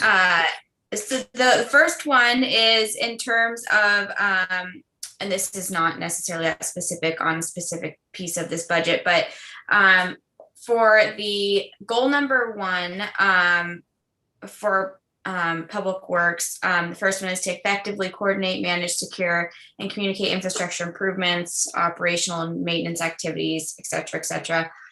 Does that piece include the GIS project in terms of communicating with the public? And if so, is there budgetary support for that in this, or is that coming from somewhere else? And I don't know if the manager has any other thoughts on that too. Yes, the GIS that is another part that we need to talk about, the IT department, and the manager can weigh in if she'd like, but we have 2 positions of the GIS that are in Public Works that help out with transportation. And this is, they are doing great work right now of developing different maps and different programs to be able to put out the type of information that you would like to see. But this is supported in this budget, and we are always looking for how we can expand it. And some of the GIS stuff is a project specific, so it can be rolled into a couple of the larger projects that are out there to help with the overall GIS system. I have to tell you, so thank you offered that up, Ryan. The GIS team and the IT team have really stepped forward to improve the information that is made available. They've, I think, far more than I've witnessed in other spaces, really stood out in trying to help us integrate a new, it's a recruitment program for business and developer conversations that will improve our presence digitally and share what Helena has to offer that had not been previously made available. So if I could like steal a group of people, it would be the GIS team, because they've been so forward thinking and active and moving forward. They are a terrific group. And that said, they are also a structurally important part of our track it system. And in addition to the mapping, integration of the mapping done within each of the departments. Okay, thank you. That's helpful. And I think that's a super cool project, and really supportive of expanding that wherever we can. My other question was if you could maybe describe describe the transfer station improvement project, and what that looks like and what the timeline is. I'm assuming the transfer station entrance project Yes, that was yep, out there yep. is, the timeline is we bid it last year and it came in more than the estimate was. And so we made some modifications to the design. And so we are waiting for the budget to be approved to put a little additional money involved. What it's going to entail is a slip lane off of Benton Avenue, turn lanes off of Benton Avenue into the transfer station road. There'll be some expansion of the road itself, so trailers can turn around when the transfer station is closed. Some electronic gates that can be controlled by the scale house, so staff members don't have to be out there and rolling the gate shut when customers are trying to beat the time to get into the transfer station, and there's always a conflict there. So that's going to be a great improvement. So we're going to have some lighting, we're going to have some the gates, and then some roadway improvements to make it easier to get on and off of Benton without having congestion, and it's safer method. Okay, awesome. And then let me find what page it was. It's in recycling. I was a little bit curious. Oh, it's let's see. Oh, it's 299 of the 383. So we have budgeted in here $2,500 for Yellow Pages statewide index one, the Yellow Pages. I'm just curious about the thought behind using that as advertising, simply because, for example, $2,500 in social media advertising has a heck of a lot more reach than Yellow Pages. And I'm just wondering what some of the thoughts are behind that. Mayor, commissioners, that's a good question, and we are looking at ways we can better advertise it. I think that's a leftover from years past, is not necessarily using Yellow Pages, but we will look at other ways to use all of the advertising, and I'm working with the team to see if we can better utilize and use some of the money differently to reach more people and have a better reach, or further reach, I should put. It's not a huge amount, but it was something that just jumped out at me just when you're thinking about, how to really have the most bang for your buck and reach more people. That's a good point. And then my last question, this one is on page 285 of 383, and it's the warm storage building. And I remember last year we had taken that out, as you can see in the adopted, but then it looks like it is included again in the amended and projected, with an additional amount, 300,000 in this proposed FY22 budget.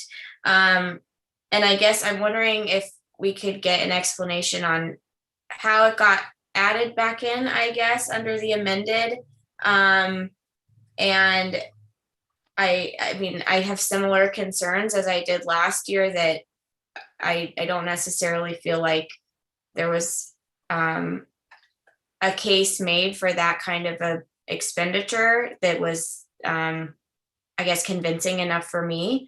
And so I'm wondering if you can explain that difference. Mayor, Commissioner, This particular item, this is where you get into the differences between a budgeted item and a carryover item. Is the warm storage building was previously budgeted in previous years, so it is not in the adopted one because it was previously adopted, and then we are carrying the budget over. So that's why it was not in the adopted one, but in the amended one. And so we had the money, we were spending the money from previous years, and then we just carried the money over because it is a longer term project to be able to design and then go to construction. And at the time that we went to award it or talked about awarding it is when the commission went to the CCB and asked for their recommendation, which they have expressed to me that they do not feel qualified to make a recommendation back to the commission on should we have a warm storage or not. And we can get into the justification if this building should go forward or not, but it was in the budget, carried over and continued. And then we're asking for some more if this is what we want to be able to go forward. I think it's really justified because it will get some of our equipment out of the overall elements. It will help save life on the life cycle of those trucks. Will save time in having people drive across town. So there's some efficiencies set forward with that. And we are just looking for warm storage and actually savings in overall wear and tear on the building. But we don't need to get into that unless we really want to at this point to do more justification. But that is why it is still in there. Staff feels that it is very, very warranted and is needed to protect the trucks and better efficiencies. Can I just, Commissioner Dean, I know you may have more questions, but can we just pause on this topic for a second? So I'm a little confused as well. If I remember during the last budget process, the commission was told it was already reflected in the FY20 budget. There is nothing in the FY21 budget. And then we subsequently denied or tabled the bid award. Can you remind me, did we ultimately approve a bid on this, or is the last action that the commission took was to table that bid award? Mayor, Commission, as I recall, it is tabled by the commission as the last action that the commission took to go back to the CCB for a recommendation on the overall project. So with some of the recommendation, it wasn't that this project is totally dead. They went back to the CCB. So that is why we left it in there and added a little money. If the recommendation comes back with the CCB or the commission wants to go ahead and do it, we have the budget authority and the project budgeted so we can move forward and get it completed. Is there, Mayor, just one quick follow-up. Go ahead. Is there expectation that you would expend those dollars in FY21 now? Mayor, Commissioner, we're at the point as we did some redesign, we're at the point to go ahead and go out and bid the project. So we're not going to bid it or move forward without direction from either from the commission. And so at this point, we will not expend anything in FY21. It would be a proposed carryover if the additional money is left in the budget, or we can just take it out too. Any other commissioner? No, I think I understand. It just seems like trying to figure out where the action is to be taken is a little confusing, but I think I understand. I don't know if Commissioner Dean feels like you've got clarity, but I think I am going to probably come back with more questions, but right now I don't need more follow-up, but yes, I think I'll need more clarity before we move forward. Can I just add I'm not sure that I'm going to help, but I'm going to try and summarize what I understand the ask is. It's the ask is to build the warm storage building. The warm storage building is for our larger trucks during the winter time, they're hard to start up and they increase our wear and tear in storage. So this warm storage is intended to improve not only where those vehicles are kept, but also the intent of the longer term wear and tear on those vehicles. Correct. Mr. Mayor, Go ahead, Commissioner. on that subject, my memory's kind of foggy as well, and I guess the thing that I do remember, strangely enough, is Commissioner Halliday saying we're going to put a pin in this. So I do remember the tabling.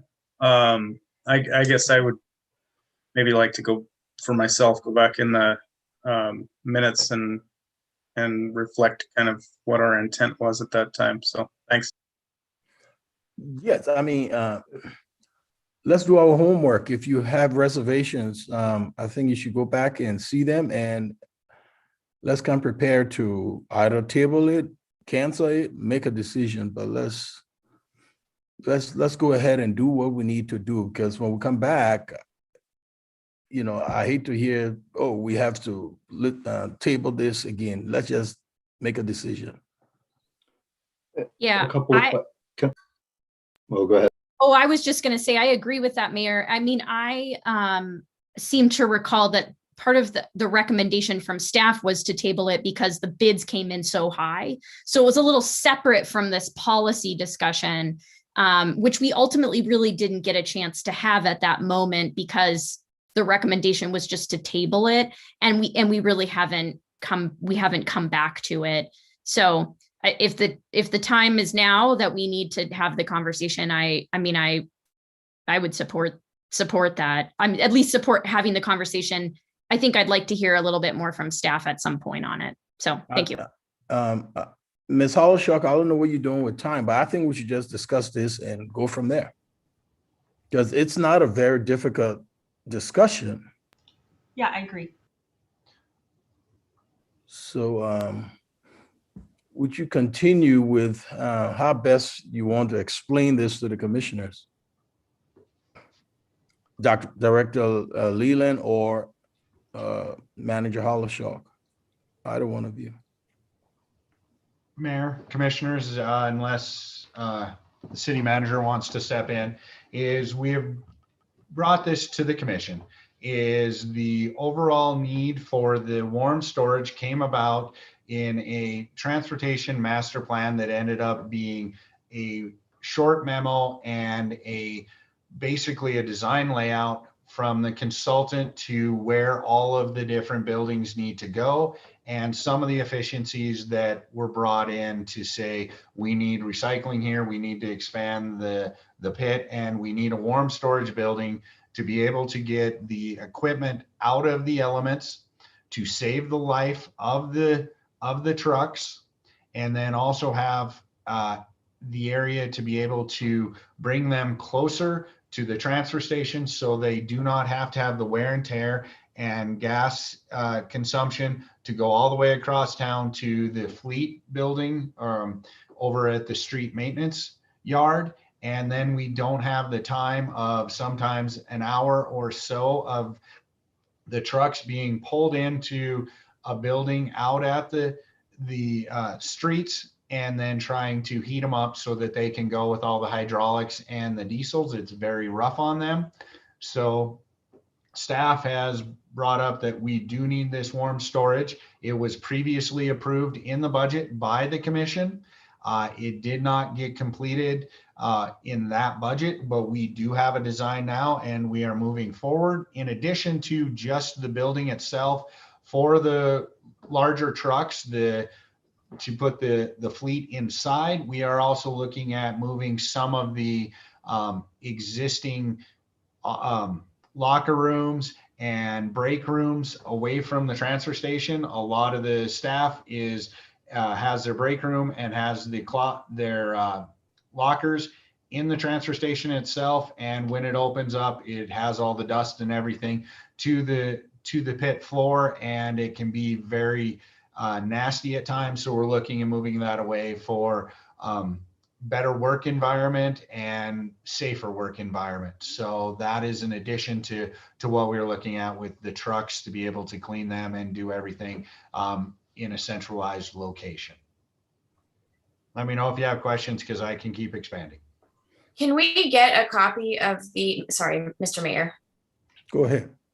Can we get a copy of the plan or the proposal and where it's proposing to be situated in the transfer station? Mayor, Commissioner, yes, I can. Thanks. Any other concerns or questions from the commission? Yeah, for Mr. Leland, so the way we have it on capital outlays in solid waste, commercial and residential, are there other places that it's attributed to in the budget as well?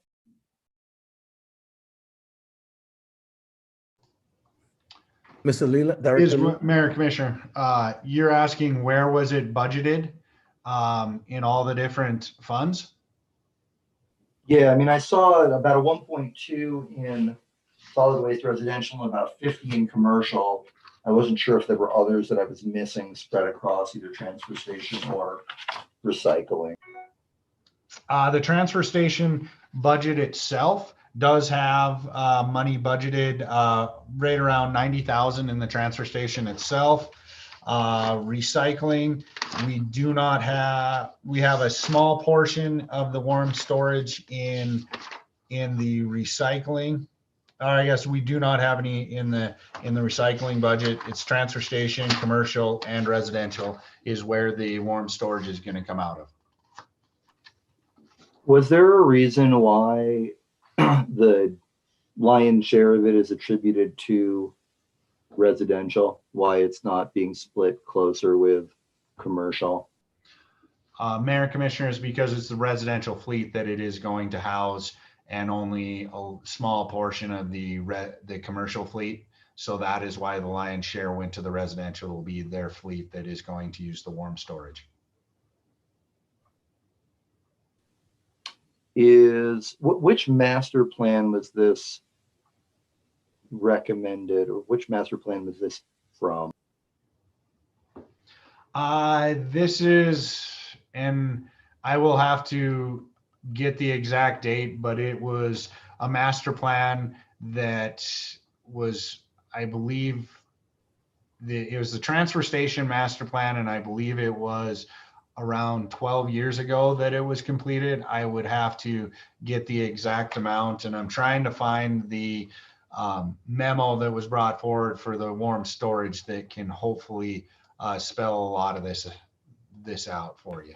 Well, the reason I'm asking about the master plan, Mr. Leland, is just, on Monday, Director Konopke presented about sidewalks, right? And we're budgeting about $200,000 to study sidewalks because the position is that our old determinations of how to build safe routes to schools are outdated. I suppose the schools have moved or something.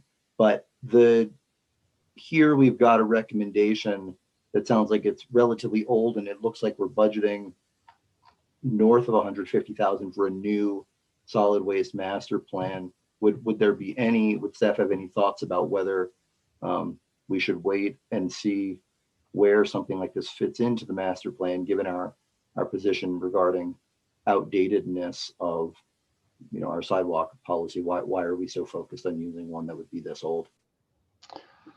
Mayor, Commissioners, that staff feels that the warm storage is needed regardless of what the master plan is going to be said. It is an equipment to protect the equipment that we're going to have for the residential, not to expand the residential fleet. That is something that staff is going to look at and see if we should actually wait until the master plan. But in discussion with all of the staff, is they still feel it is needed right now, regardless of the master plan. And the only location that it can really go on city property right now is where it is located next to the scale. So regardless of either the new master plan, it is going to be needed as far as the staff's recommendation.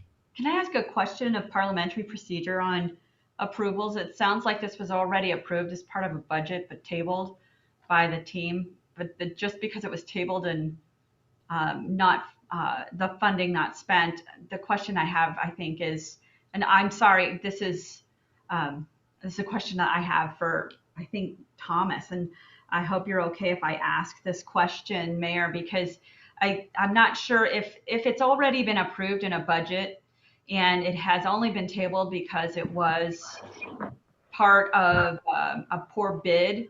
I think we've done that in other, so the distinction for me on this master plan issue that you're describing, Commissioner Halliday, is that it was approved. The conversation about the Safe Routes School wasn't approved by way of funding. So that would be the first distinction I was trying to get at with Thomas, our city attorney, if in fact it has to be approved again. So I'm sorry, maybe we should not have included it in this budget now that you're asking this question in this way. I hadn't even contemplated it before. Well, maybe, I mean, I guess I'm just, for the city attorney who's going to answer. I mean, the fundamental question would be, if the commission's budgeted something previously, can a new commission just say, you know what, we don't want to budget that and we don't want to pursue this anymore? Yes. But if it's budgeted, why don't we move forward? Well, I think that's the question. Is it really budgeted? And that's the question. Thomas, do you know? Mayor, commission manager, I believe so, but I think I'm trying to find it. I remember a very good email from Chris about this subject last year, and I think he sorted this out and explained the situation, and I'm looking for that. Maybe he can weigh in with Sheila's guidance. Okay, but then I think we should move forward. And when you all find the email, can you just let us know what's going on, inform us about it, and we can make a decision then. Thank you. Yeah. Yeah, and Mr. Mayor, can I just ask? I mean, I'm not expressing favor or against this, but I am a little confused about the idea that money that a commission put into a budget, right? We've had multiple conversations about binding future commissions. I can't imagine anyone's going to tell us that, for example, if Commissioner Dean is not happy with this project and wants to recommend it not occur, and two other commissioners wanted to join Commissioner Dean on that, the project wouldn't happen. Like that, I'd be really shocked if the city attorney told us that legally we are bound to build this thing because a prior commission appropriated dollars. That'd be very, very strange. Mr. Mayor, Go ahead, Commissioner. this might help Thomas. I did just find one of the documents that came from Chris, and it was titled Requested Action Items. And the first one was under Solid Waste Residential. And it says warm storage building. This came up twice, but is an FY20 budgeted project and will be either approved or denied via the bid award or denial process. Right. So what we were told last year was that our action that we take would have to be to deny the bid, which I assume it appears that the city staff wants to bring forward bids again. What I'm hearing is that we would have to take it up then. Except for, there is the additional 350,000, is that correct? Which would, I guess, be our only question during this budget cycle. Is that right, Manager? Right, so we wouldn't budget for it. It would have to come back through. You guys would have to deny it. That's what I'm hearing. I definitely would like to still see the plans though, or the proposal and everything. So if we could get that information, that would be very helpful to me. Mayor, Commissioner, I can give you the plans. I do have some aerial photos if you want to see them right now. Please.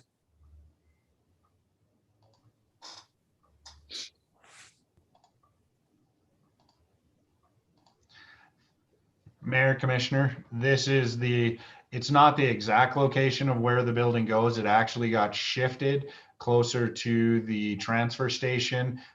This is the transfer station where the 1975 is. And then you have your scale house that is located where this red truck is. It's pushed a little further just because of the fact that unsurveyed waste actually went in this location, so we had to push it so we weren't getting into buried garbage, which causes some building and some issues associated with that. So the building is going to be located in this direction, and then we can go through the plans if you want to see them, or is this more of what you're looking for, Commissioner Dean? This is good. I would also, I mean, an email is fine with a copy of the plans, but I would like to see the plans if that's okay. I will get them to you. Awesome, and the thank rest you. of the commission.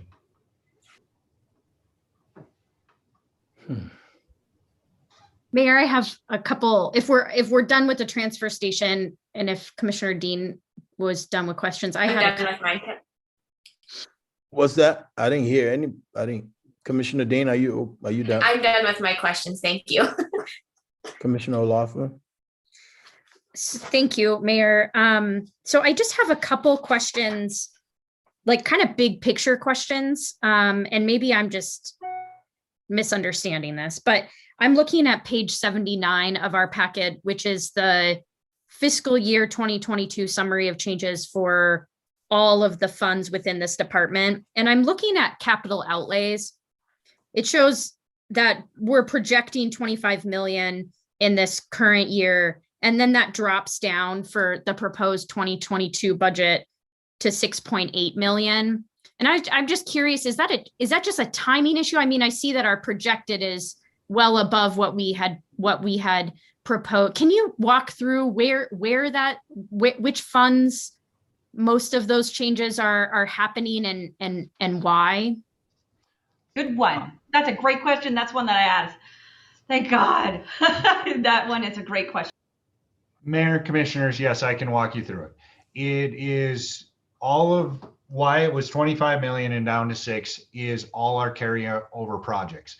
We have a ton of projects that are out there right now that have not been completed or under construction right now. You can look at water. There'll end up being basically $7 million worth of some of the carryovers. Why it got to 25 is you have the 10-mile transmission main. The west side, Front Street had some money with the carryovers going into fiscal year 2021, or 2021. And then the sewer, you have the airport main that went across. You have the west side, you have Rodney Street. All in all, that was around $4 million that we have as carryovers. So there's about the 11 million, and then you get into the transfer station where you have the warm storage and other carryovers, and that is what was on the slide with all the carryovers. That's where we're going to get the difference in the funds is Nature Park, Neal and Fuller, which ended up being the Front Street. So those are all the carryover projects. So we could get into every single one of them if you would like, Commissioner. Is that too much detail or not enough?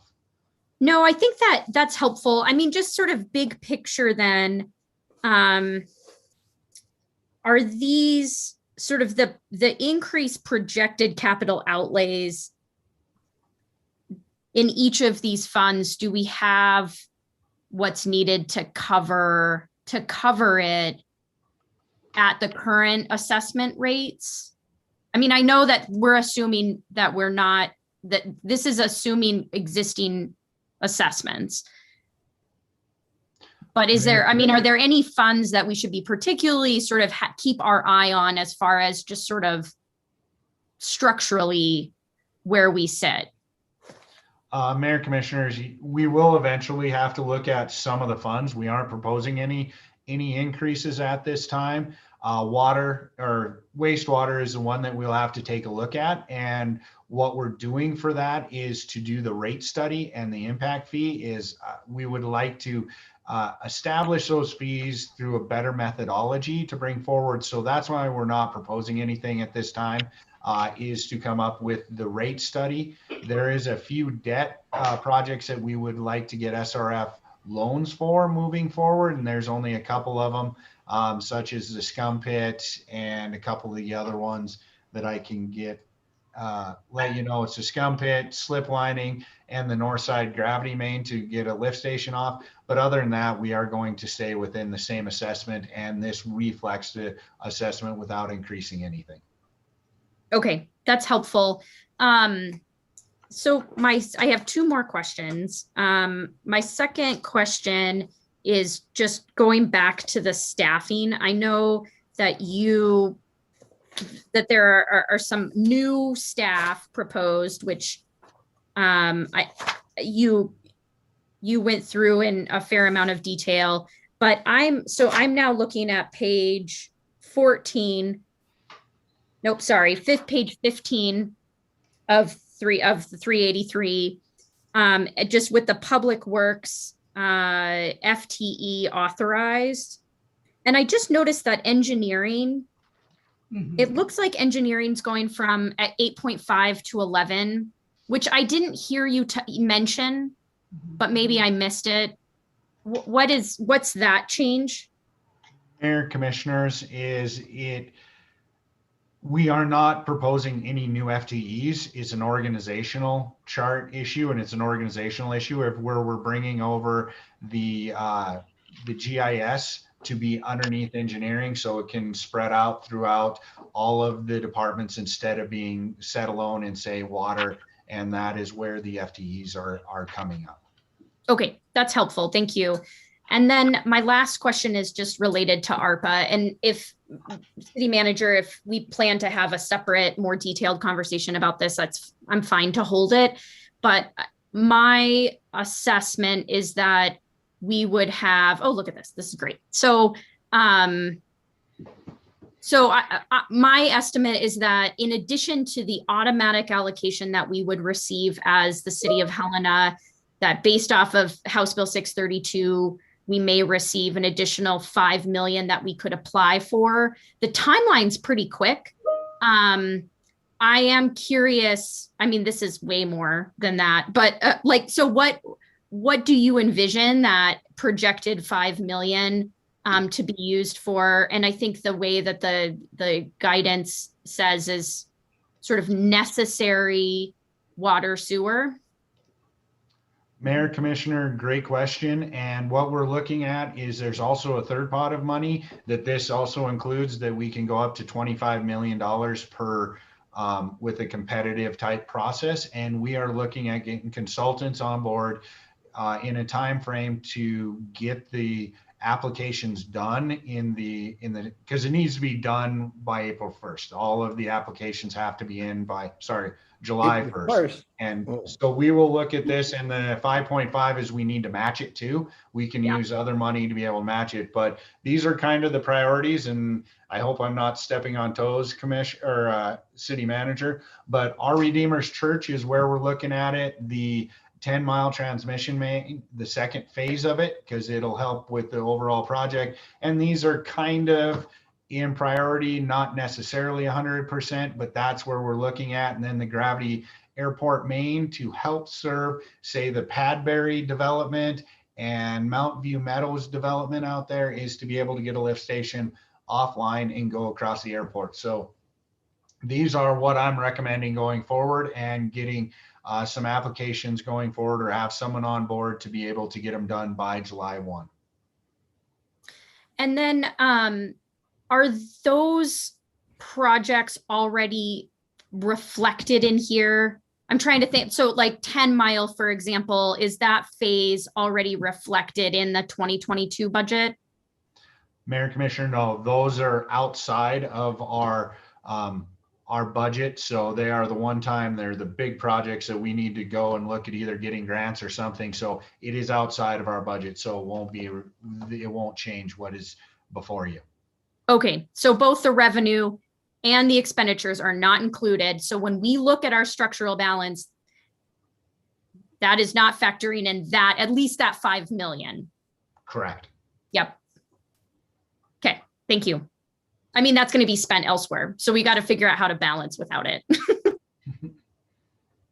Do we have the restrictions? Do we know what the restrictions are surrounding those fundings? The funds coming from the feds? Yeah, yes, so these dollars, there are two sets of dollars that Ryan is talking about. So we have the water and the wastewater that are at the state level. There's an additional set of dollars that he's talking about. So there's two additional dollars. That's separate from our own city allocation that's coming through the U.S. Treasury. The U.S. Treasury provided those summary details, and we're still culling through those lovely documents. Okay. We have not received our allocation, so. All right. Are you done, Director Leland? Mayor, I am, unless there's other questions. Comments or questions from the commission?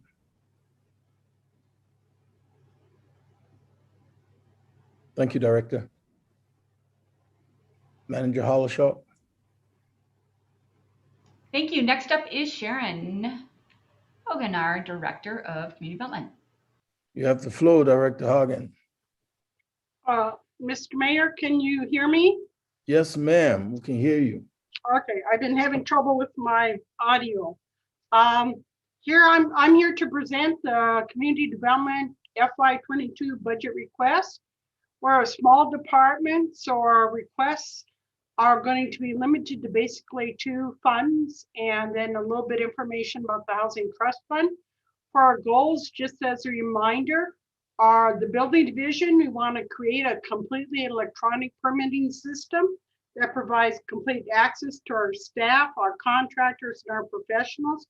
We did try kind of a semi when we went through COVID, but we are finding that our contractors and our licensed professionals do like their ability to submit their plans in an electronic form. What we want to do is be able to, for them to actually apply for the permits themselves and also do payment online. So that is what the electronic permitting system is about.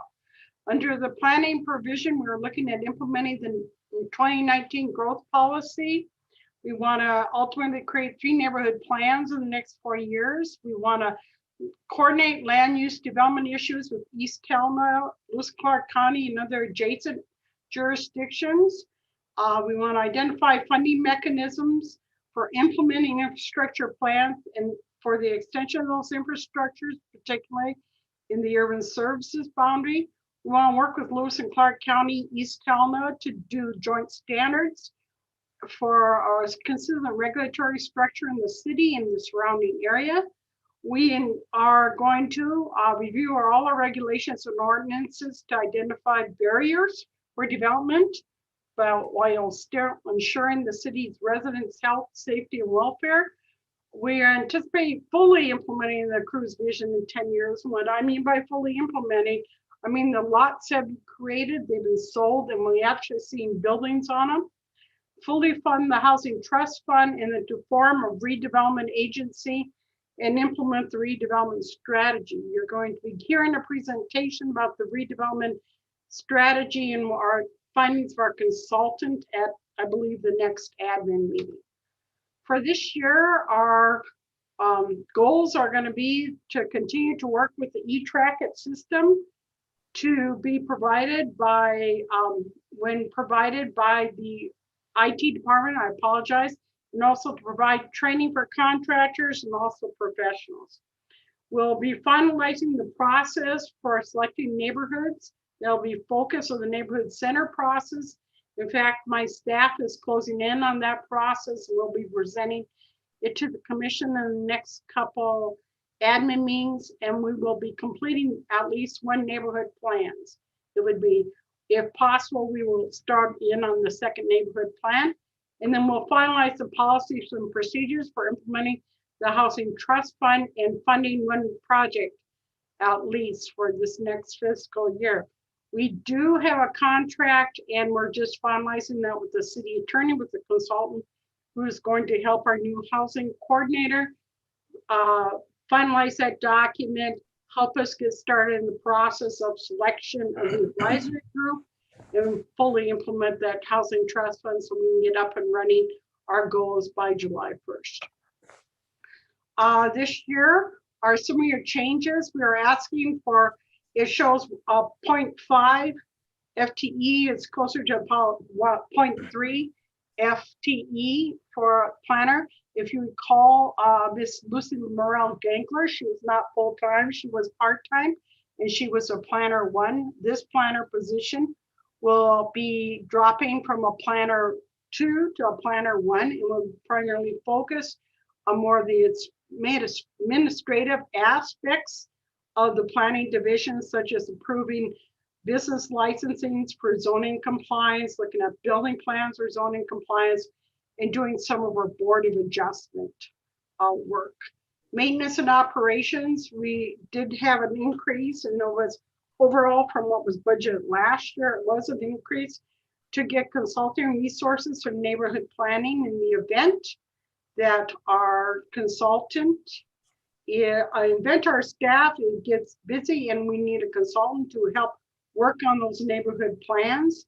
And also the county has approached us, has indicated as part of their zoning advisory panel in that process that they're going to start looking at an infrastructure study in the urban standards area. And they approached our office to see if we would like to do a joint infrastructure for that urban standards area. So we did propose 50,000 in the budget to match the county's 50,000. Their only capital outlay in the budget is purchase of a new vehicle, and there are really no major changes in the building division. Any increases you will see are from the purchase of the new code books. They're actually quite expensive, and every time the state goes through a new iteration of the codes, we have to purchase all new books, and we also have to get electronic versions, and that is the increase in some of those funds. But other than that, there is no major increases. I did on the left side of the slide, the housing trust fund, the transfer in for the housing trust fund, as you recall, is 1.285 million. That is from our COVID money. If you recall, the sale of the bus depot showed to be from the fleet fund. So instead we chose to use COVID money. And so that would make that whole fund full. We are putting in for FY22, the proposed $100,000 for the commission's approval. And with that, I'll be happy to answer questions any of the commission members might have. Thank you, Director Hagen. Would you repeat what you said the county was proposing that we join them on again?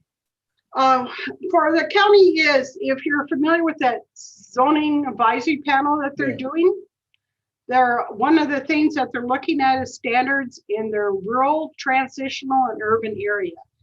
And as part of their standards in the urban area, part of the conversation is how we will expand infrastructure into what is our commonly held urban standards boundary. So what the county was looking to do is look at our standards and trying to develop an infrastructure plan in and on their own. And when they proposed that, we suggested that maybe that be a joint project. We did not feel comfortable with the county doing that planning, nor did we think that that was practical.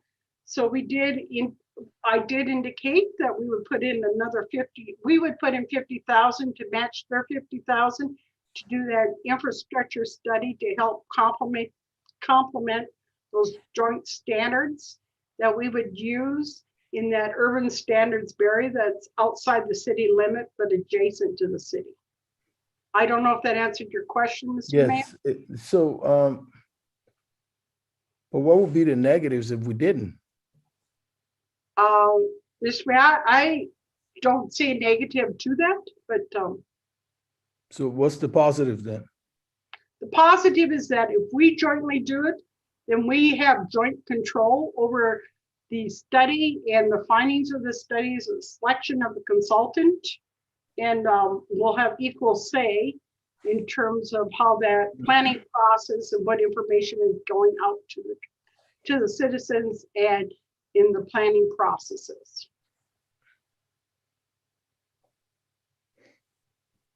Any other comments or questions from the commission? Mr. Mayor, I do have one question, and I don't think you answered it, but if you did, I apologize. What did you what the timeline is for the electronic permitting system? So, Commissioner Dean, we are working with our IT staff. I know city manager spoke to working with IT on some of our new needs. One of the challenges we are having is the ownership and the coordination of working with the Trackit system and with the project manager. The IT department did hire a manager, I can't remember the systems, I think systems manager, and she is working with us on it, but it seems to be a little more laborious process. So I can't give you a real good timeline. I have had indications that we will be having it by the end of the year, but I've been hearing that for the last 2 years. So that's why I hesitate to giving you anything. Okay, that's helpful. Thank you. Mayor, I have a couple questions. Please go ahead, Commissioner.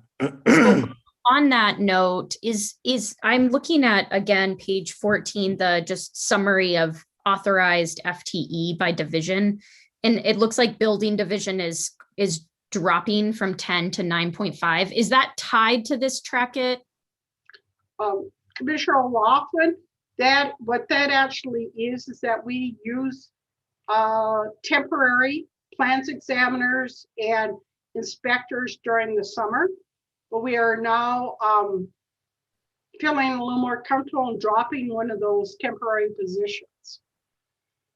We're getting caught up, and we're also our ability in terms of our staff in that department, where they're getting more seasoned staff, so they're able to take on some of the more difficult projects. Okay. All right. So that is a reduction in staffing. Okay. And then I just had one more question, Mayor, just on, and I think it was reflected in the goals. Can you tell me when you all say fully fund the housing fund, what does that mean? So when I suggest the fully housing the trustee fund, make sure that the money is transferred, acknowledge and know that the city commission 100,000, and also long-term, as it may have been suggested, and we are finding out that other agencies or other jurisdictions are looking towards outside partners to more fully fund. We haven't done the housing trust fund, so we don't know the demand for the money. And I think over long-term, $1.3 million, while it is a significant amount, we may need more money. We may have to seek out different sources of funds.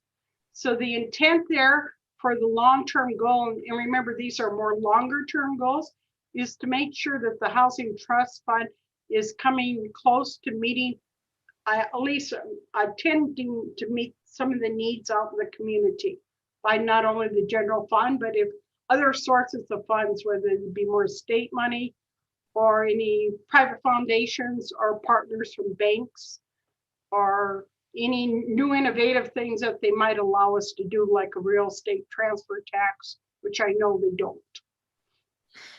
Yeah, because I think this is something worth the commission potentially exploring in this upcoming budget cycle. I know that the city of Missoula last year, I think, made a pretty significant investment in their housing trust fund. That stuck out to me because I think it just would be helpful to kind of know, what does fully fund mean? Like, what are those sort of measurable goals of what we need to reach? 100,000 was sort of a benchmark, sort of a starting point, but certainly I think there's potential merit to considering, a bigger transfer. I also, just in thinking through what the projects, I think you mentioned a goal of completing the rules and then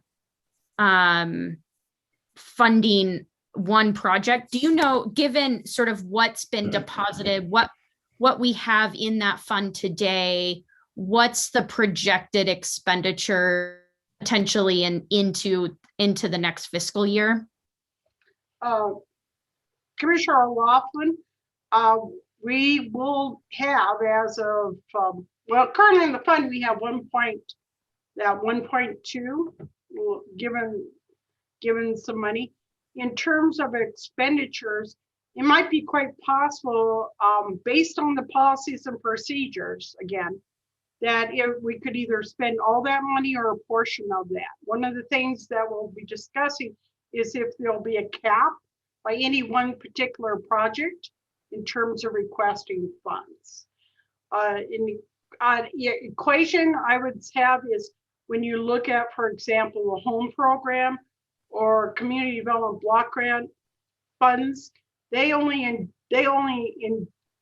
inject about 450,000 into a project and look for other funds. So one of the goals of setting those policies and procedures is to determine whether or not ultimately the city commission wants to set a limit on how much you're going to give towards any one project.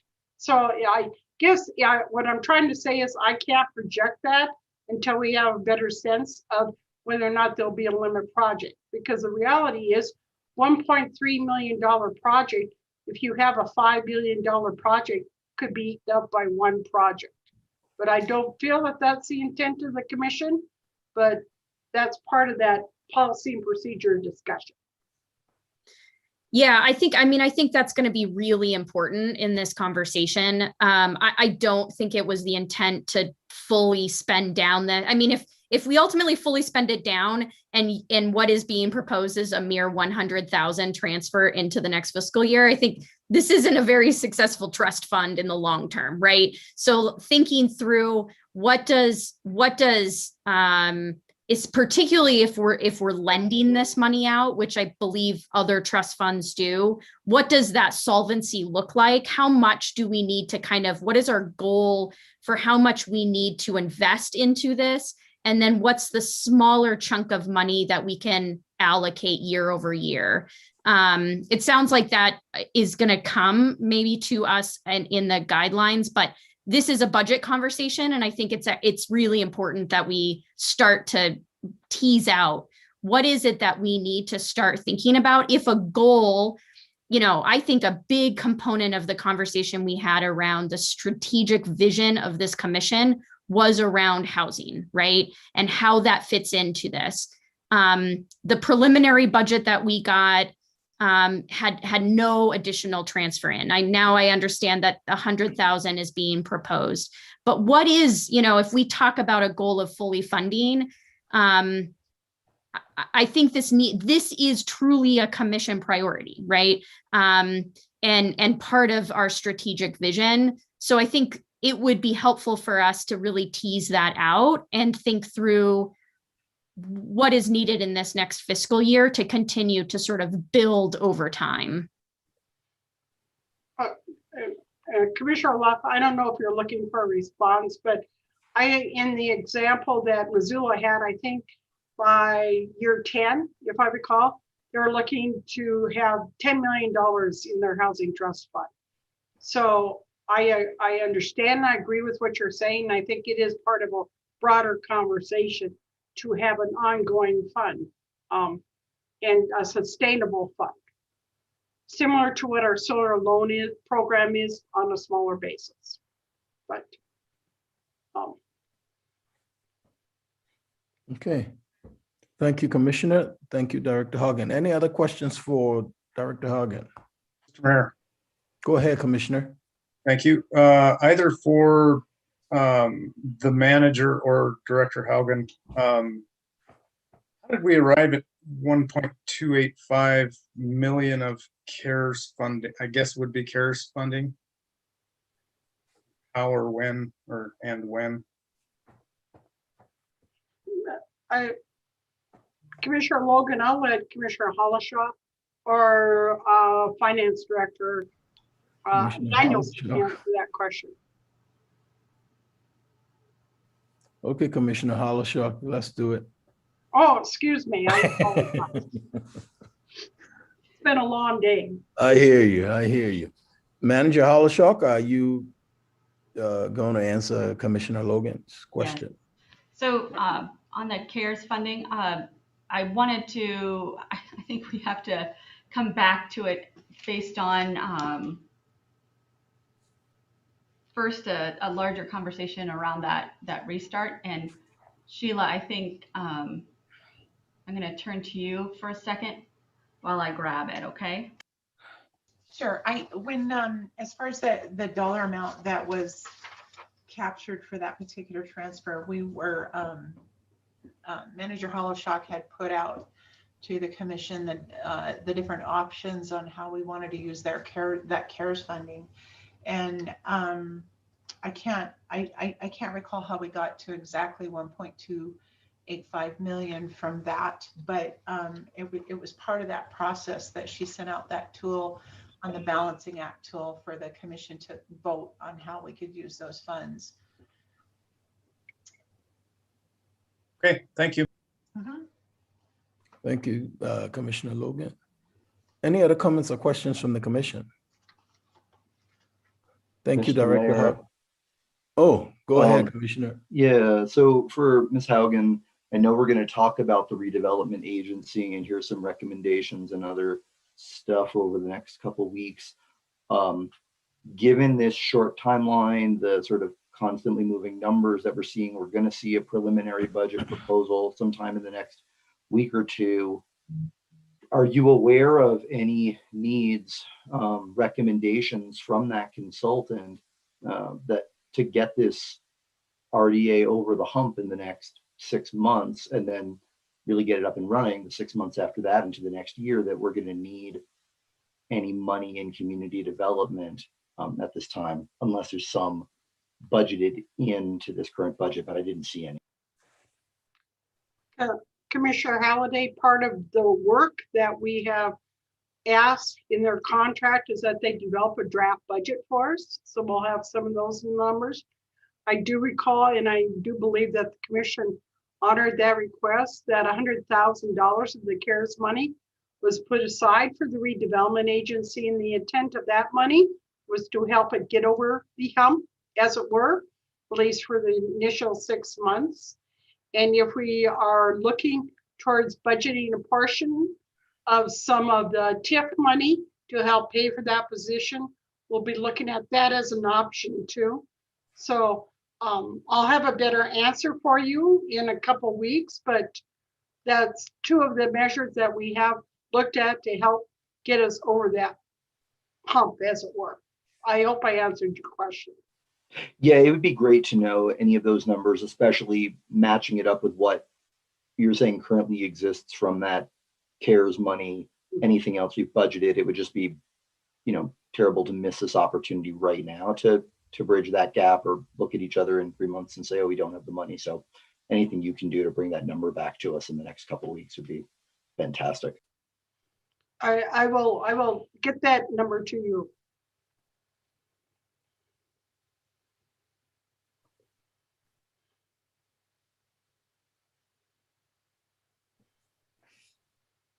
Thank you, Director Haugen. Are you okay, Commissioner Halliday? Yeah, I'm good. Thank you. Any other comments or questions from the commission? Thank you, Director. Manager Hollishock, you're back on the floor.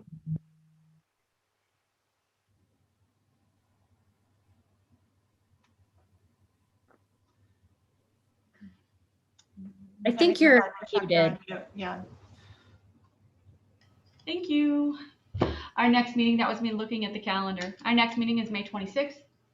We will be sharing the revised preliminary budget based on the ideas that we shared tonight, which include the caveat of the contingent increases based on resulting in that revenue actually in September. So backing out those unbalanced items. We'll also be bringing in the fire department, police department, and judge and municipal court for their budget presentations. And then last, making any final revisions to the document. So we will be really rushing over the next 2 days to try and finish revisions, and then also provide the table of the itemized costs related to the items we are putting into a caveated contingent upon group of increases for the general fund. Thank you. Mr. Mayor, Go ahead, Commissioner. I just have a logistics question. At that May 26th meeting, the admin meeting, it sounded like we were also going to get the redevelopment agency update too. Are there other big items that will be on there, or is the bulk of it just going to be on the budget?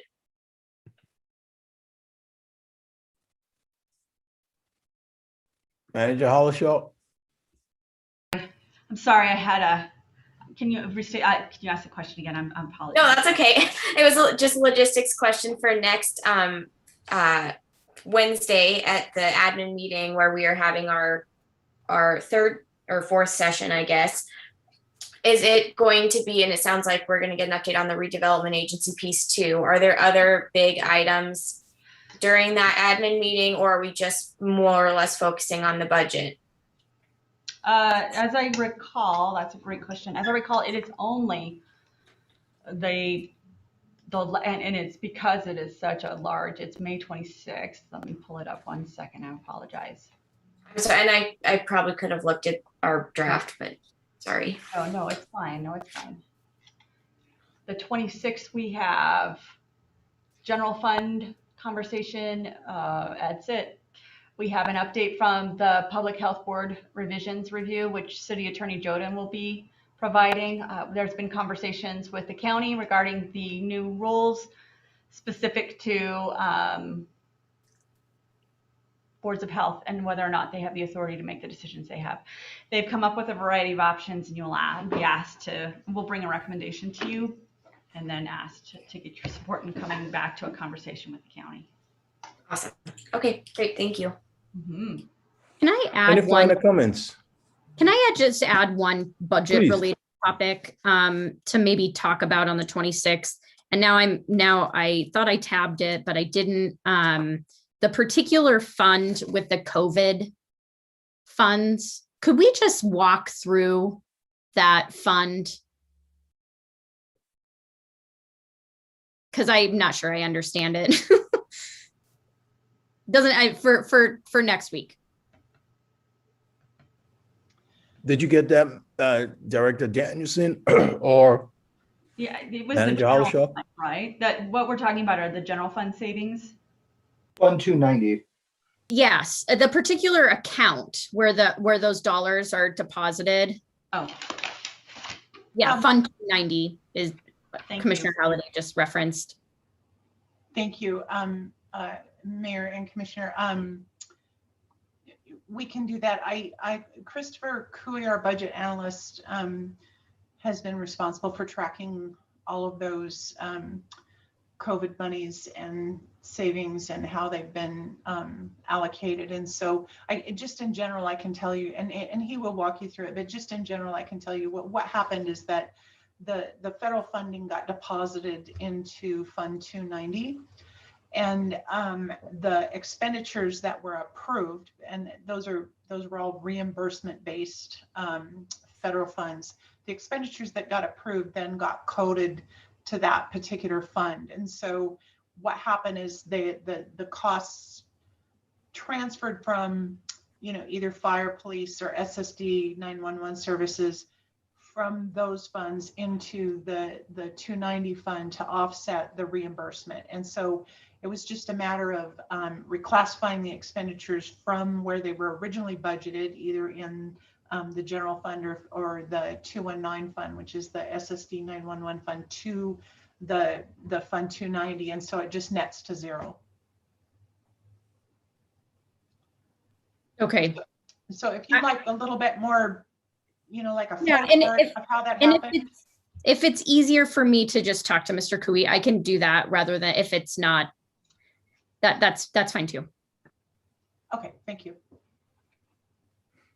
Any final comments? Manager Halshock, we thank you and your staff for your presentation, and we look forward to seeing more. At this time, this meeting is formally adjourned.